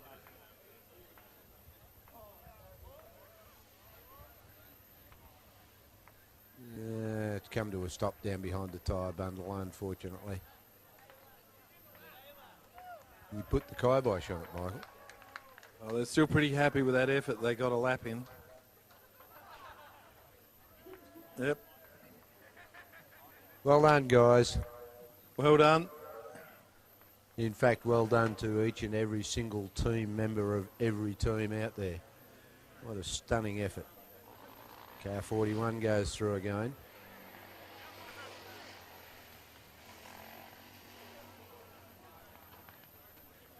And you've never seen such a happy bunch for a car that just did 1 lap. Imagine if they'd done 9 laps and then changed drivers and done another 9. Yeah. So I'm sure there's a good story to that, Phil. We might hear a bit later. I have to confess, Michael, after such a busy time for the last few days, I'm getting a little weary. I'd like to find out the story, maybe when I'm a little bit more alert. I think my alert button has dropped off. Oh, here goes cardiovascular fitness is on his way again. Oh, all that hinting. He took a while, but then he was just off. He was gone. Watch the pace that we'll see here. Whoosh. Unless he blows the sand shoe out at high speed and we lose him into the puddle.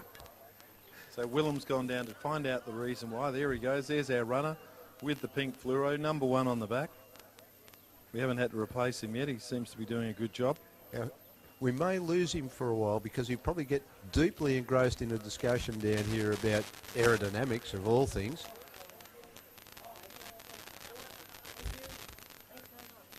Oh, beauty, he won't harp me all night. Dad, feed me. My son's just been offered some more food. He loves it up here. How I got my son to put on 3 kilos when I took him away from the weekend. My wife will be proud of me. Okay, car 41 across the line there. Not too sure how many laps car 41 has left to run. So our roving reporter raced off to have a bit more of a chat down there. Our information gatherer. Now, Sue, just looking down, aren't you lucky to be involved with such a good-looking, sexy, animated man? Who's not listening because he's far too busy talking to teams, which is what he loves doing best. And the favourite thing you have to nag him to do is put the rubbish bins out, or? No, just remember that he needs to stop work from time to time and sleep. You just got to find where his battery's kept and just pop it out. So all the guys there were pretty happy then. Big cheer that. Yeah. Yeehaw! So that driver, for one lap, he's carried them all on his back. And he's the biggest hero here, I think. Fantastic stuff. Well, no one noticed they converted the car to pedals, and he was pedaling flat out the whole way around. He just expired at the end of that one lap. His legs wouldn't go any further. So Willem, our roving reporter's down there. Didn't take the microphone, though. Thought he was going to go in for the group hug then. There he comes. He's about to bring the hot news back to the commentary position. And our favourite trick is shove that microphone right in while he's puffing and panting. Yeah, that's you that does that to him, not me. I know. I like to keep the pressure on him. So I can hear thundering in the background. Up the stairs he goes. He comes in, flies in. Willem's back. He's blowing in through the door. Willem, the answer is... So, the Wollongong electric car, that is the first time any Wollongong electric car has ever run. So that's why they're so excited. Fantastic. And they don't actually know why it stopped, it just stopped. Well done, well done, guys. kids. Well done, indeed. Fantastic. That's improvement because, as you say, it's the first time it's happened. So that's improvement over what they have had. Yeah, you guys get a cheer as well. And I also found out the RMIT petrol car broke a wheel. Ah. Okay. Carbon fibre wheel, was it? I don't think so. Ooh. Anyway, they put a wheel back on that had been a little bit damaged, but was the best they had. Mm-hmm. It failed. It failed. You can imagine they're very upset. Yeah, yep. Because they were doing quite well. We'll let Willem get his breath back. You missed the interview with Sue about how sexy and good looking you were. No. You did miss it. It was on. I did ask about whether you were good putting the rubbish bin out, and apparently that didn't come into the fact that you don't actually sit still and stop working is the problem. And, you know, if you stop moving your legs and arms around all night in bed, should you get some sleep? I found out my son sleep talks, and he has this conversation going, so he wakes me up at night over here and I'm listening. What is he on about? And then I wake up totally. He's back asleep snoring and I can't go back to sleep. But all right, I may have fallen asleep a bit early last night. Did find him filming me with his camera, with the phone. FaceTime, a wonderful thing. Okay, so well, that's a great news that they've actually got out there, done the one lap. So out of the 4 drivers, who was the lucky one? It must have been like drawing short straws. Who's going to be the one that gets the drive? So that's a great conclusion for them. And I don't reckon we've got any other cars. One car's still there, yes.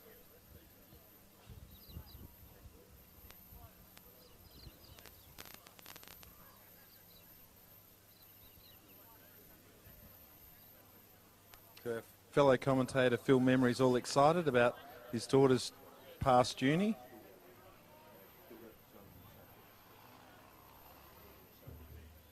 Well, that's good. Good for her.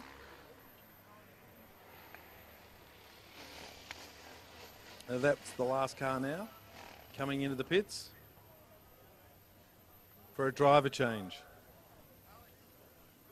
Okay. So we've got a driver change coming up now.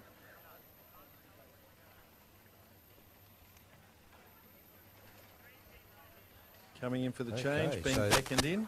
This is interesting because they now have the track entirely to themselves when they go back out. It's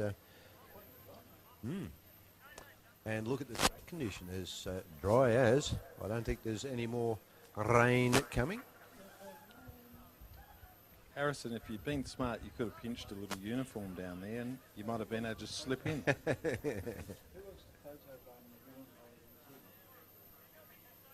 There's only one man. You've got time to get down there.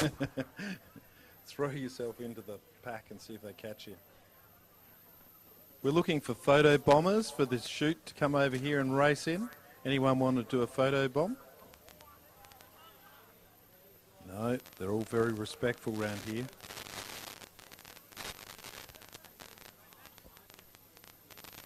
What a motley crew, hey? A lot of Photoshop going to be needed on that group, Phil. They're not taking a photo of you.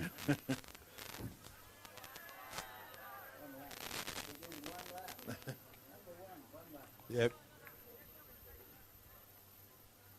I'm always a bit amused the way Vettel does his ones. Yeah. The hand round the other way, it looks a bit different. Well, hang on, I found a Johnny come lately. 2. 3. We got the whole team in now. 3, 2, 1. Smile. Say cheese. Keep going, take another shot. Smile. The bloke in the back row wasn't smiling properly. Should have been holding that driver up above their heads. Yeah, absolutely. It was the endurance driver man that got the car around for that one lap.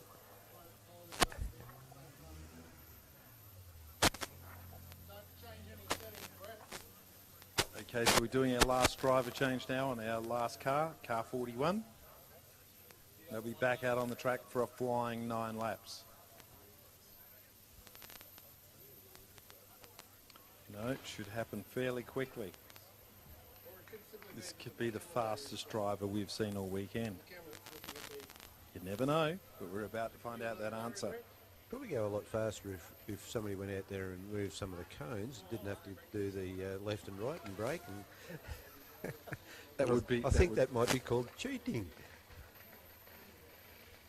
Just couldn't help it if some of the crew were cleaning the track up, just making sure it was right. Yeah, I don't think they're allowed to do that. That'll be a job that all these guys have got to do out there, our workers and helpers, pick up all those cones. And what a massive job. It takes a long time to set these things up, and it takes a long time to pull them apart. So while we're thinking, a little Formula One story. So if you were working in a Formula One team, what you'd be doing now is you'd be planting your employees out there in the field, and you'd be moving the cones subtly, just within the limits of the box, but make it a bit easier. A little story along those lines. When I was working at Ferrari, I think the statutes of limitations is getting close here.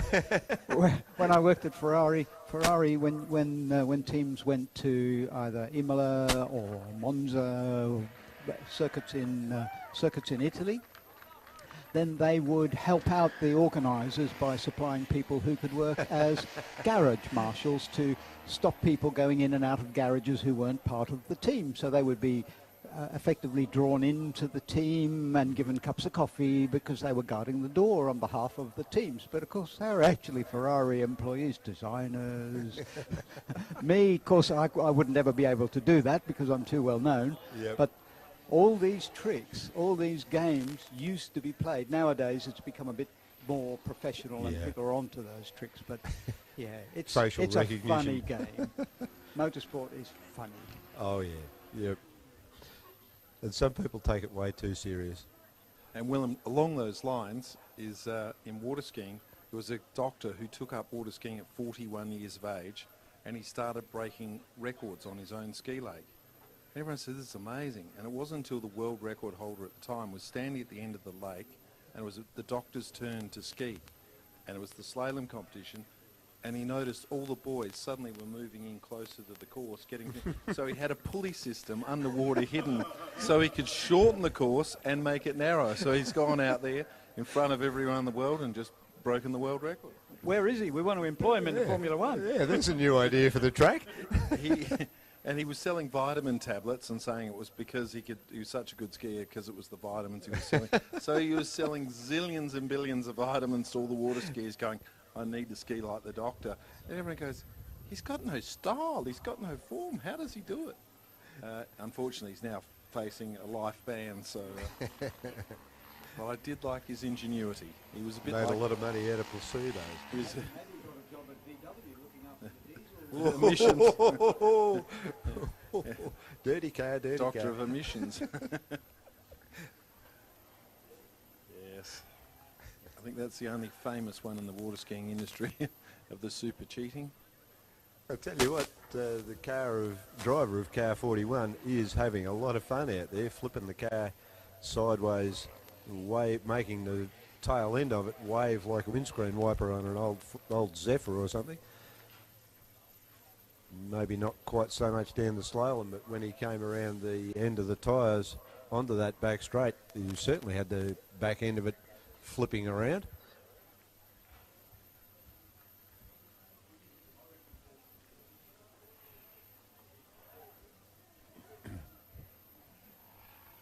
So it's been a fantastic event, hasn't it, from start to finish? It has, and thank you to In Pit Lane, the In Pit Lane channel, which you will find on youtube.com/In Pit Lane, who are being helped out immensely by a big thank you to RMIT University Student Union and RMITV Student Television.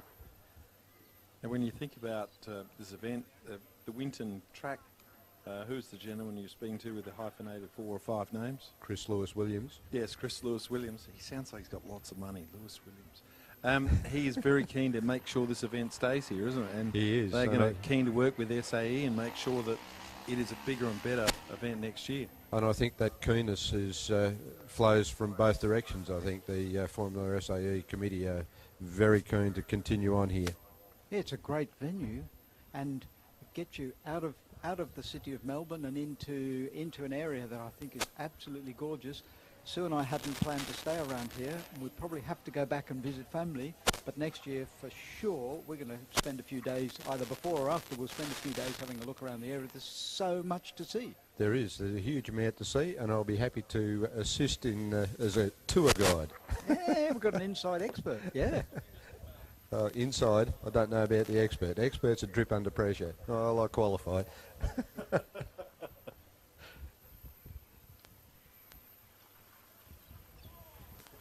Sue's not saying anything. She's already worked out that I'm a drip under pressure. So because the Kelly gang were in this area, does that mean most of you sort of locals are like criminals? Well, I'm an import. I wasn't born here, you see. I'm originally from Camperdown, down in the Western District, Michael. Great little spot. Fantastic little hill climb there on Mount Lura. Never been there? I have to put it on my bucket list. You should. You should make a point of coming over to the Victorian Hill Climb Championship round at Mount Lura next year. Sure, Harrison will help encourage me to want to do that. Good boy, Harrison. He's just hoping the driver of the car isn't feeling well and he can step up and drive. Okay, so we've got 9 laps with this driver out there to be achieved. Trying to keep those fast, consistent lap times going. And it might be time for me to mention again the event partners: Toyota, Ford, Holden, Cams, Bosch, RACV, GoTafe, Altair, Leap, JJ Photography. If you're looking for some photos of the weekend, go and see JJ Photography. In Pit Lane, well, we've already mentioned it, In Pit Lane on YouTube. ANSYS and Defence Force Recruiting. Thank you to all of those event partners.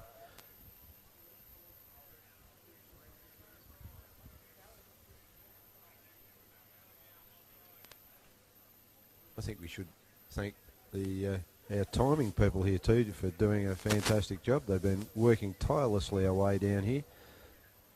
I don't think they can hear you, all having a Phil. nice little chit chat at the moment. They were still working hard though, looking at the screens, checking the numbers. Remember, if your team has finished the event, you need to return your Dorian. Do not forget to return the Dorian. Wouldn't be the first time it's happened that people have left the motor race meeting with the Dorian still attached. Transponder, yes. He likes to use trade names. Dorian. Could be an A and B. I was only using the trade name because I couldn't remember the word transponder. See, I told you I was a grip under pressure.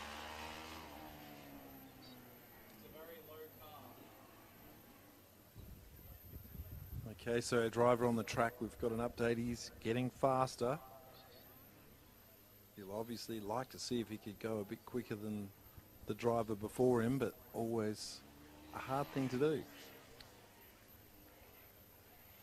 Always a hard thing to do, but always what you want to do. Exactly.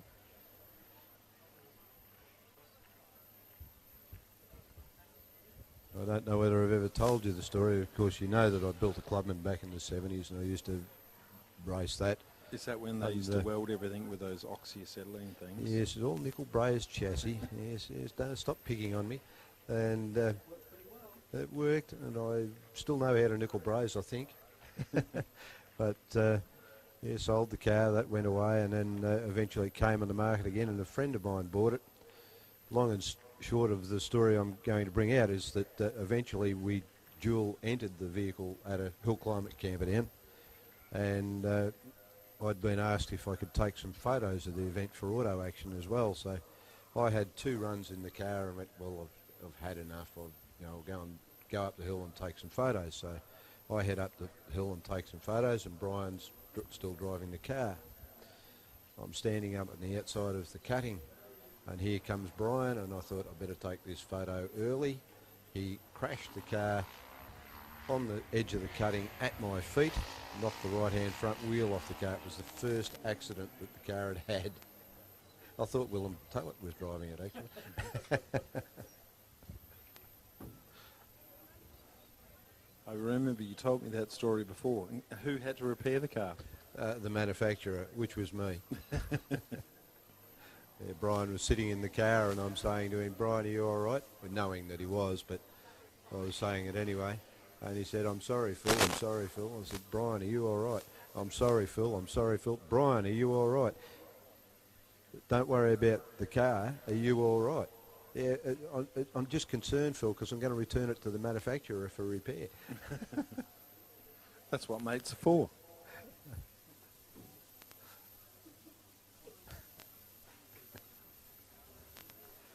But he's redeemed himself. He bought a Rolt RT4, and I have had a drive of that. No, I wasn't going to return serve. Can't afford to bin a Rolt RT4. Beautiful little car. Anyway, back on track.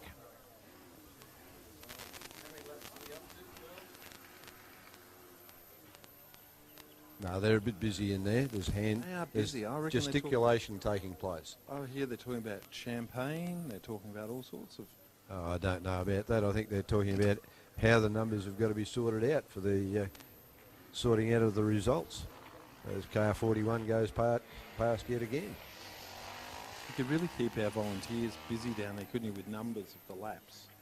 They could hold a board up each time they go past. That'd be great for us commentators, so we don't have to pay any attention. We just look and go, oh, yep, 4 laps to go. A digital display would be nice. You're giving Ian more work to do.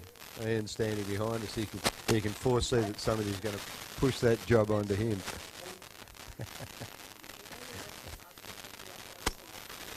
Ian just keeps pulling microphones out all weekend, doesn't he? I don't know where he gets them from. Or does he just pull the sticker off, that one's got Phil on it, and put it on a different microphone and hand it back? Yeah, I noticed you stole my microphone. I'm not sure how that happened. Might be because I pushed it at you. Yeah, I think mine wasn't working and you thought that was a good excuse to stop for a bit. Absolutely. We're in the twilight zone now. I reckon the rest of the guys will be sitting there looking at their stranded cars out there. Oh, when can we go get it and stick it in? Wonder what went wrong. Some of them will have the attitude, well, I won't worry about what's gone wrong now, I'll worry about that next year. Yeah.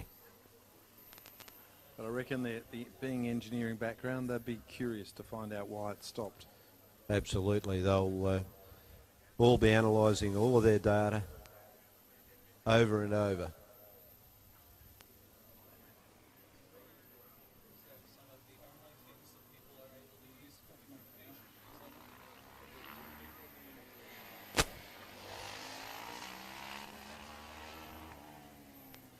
And we believe car number 41 has just completed lap number 7. So we've got another 2 to go if my counting, my arithmetic is correct.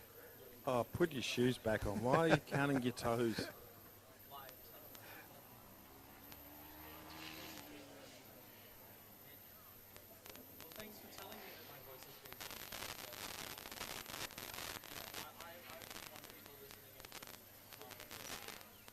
Random question for you, Michael.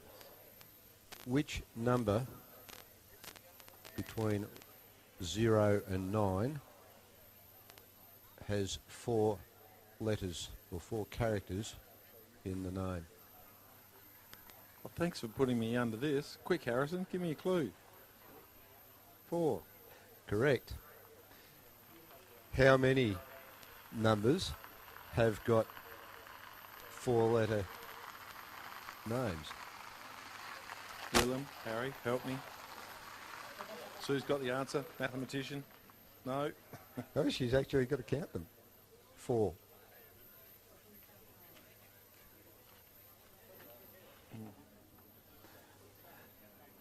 Phil, why would you do this to me? Oh, just because I can. I've learned some new things about numbers and I'm trying to show off. That's from that YouTube video, isn't it? Counting on fingers.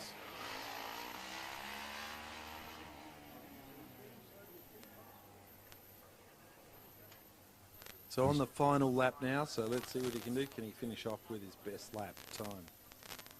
He'll have been shown the last lap board, so he'll have the bit between the teeth, so they say.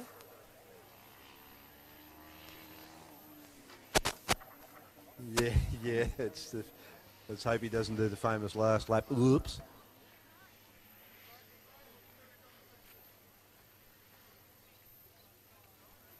And when he crosses the line, that will herald the end of the 2018 SAE competition here, Australasian event at Winton. Yeah, that's going to be a bit sad, but hey, all good things come to an end.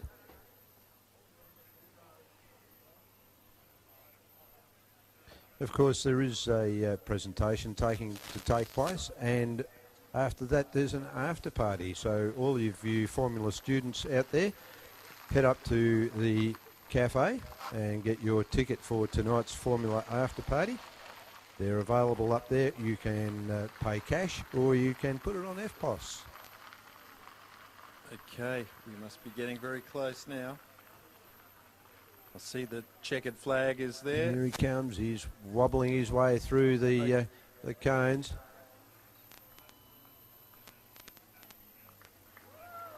That's it. Hands together. That is it. Time to pack those tools away, whack those cars in the trailer. Huge thank you to all of the officials and all of the teams.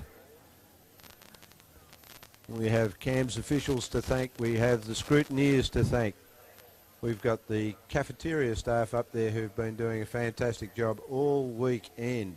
Huge job huge, massive effort that they put in, and they are going to be putting in an even bigger effort because they're going to be doing the after party as well. Okay. So there's lots and lots going on. It's Check not out all that, over yet. Sorry, Phil, to interrupt. Check out that tent city there. I reckon by tomorrow night this time, they will all disappear. I would think by probably midday tomorrow they'll have all disappeared. Or midday tomorrow, not midday today.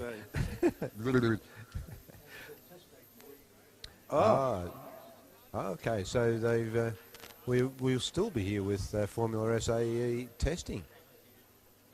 Fantastic. That was our roving reporter, Willem Tope. We'd like to thank him for all his useful insights up here. And Absolutely. His great running down there. We asked him to walk down, but he runs, this man. And Sue for putting up with him and making sure he gets here. I'm sure if she doesn't Keeps it tap under him on the control. shoulder and say, well, we need to leave now, we need to move here, we need to move there. She knows when to put the cap back on that energy bottle and just keep him under control. So all the teams out there, on behalf of myself, Michael Bishop, a fabulous effort. You sure will be very proud of yourself. And the part of racing and stuff that I dislike is that packing up. But if you got testing tomorrow, you don't have to pack up You're tonight. not packed up yet. No.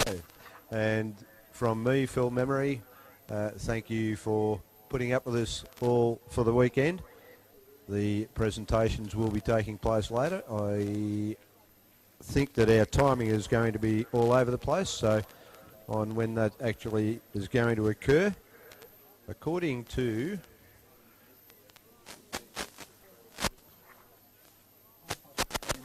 according to the program, it says it's going to be at 5:30, so we never know what might happen. It may make it. Thank you very much.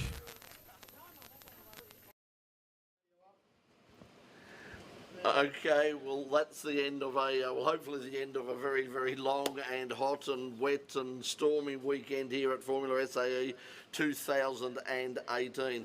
Thank you to everybody who's made this possible. RMIT Student Union, we really thank you for your support by making this possible. We didn't think we'd be able to do this year, but you came to the rescue at the last minute and made this all possible. Of course, to everybody at RMITV Student Television, we really do appreciate all the hard work that you've put in and access to all your wonderful equipment.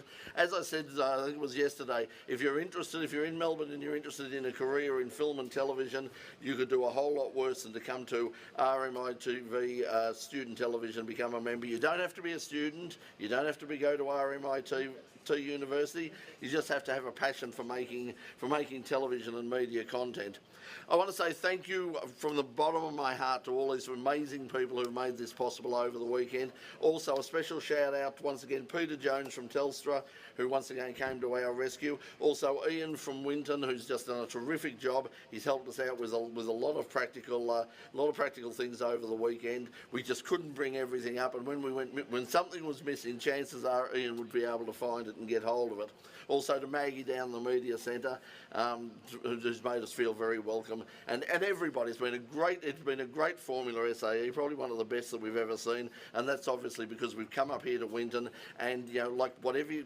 Putting the politics aside, whatever you say about Winton, they do know how to treat their volunteers and the people who and their clients here at this track. They do a fabulous job.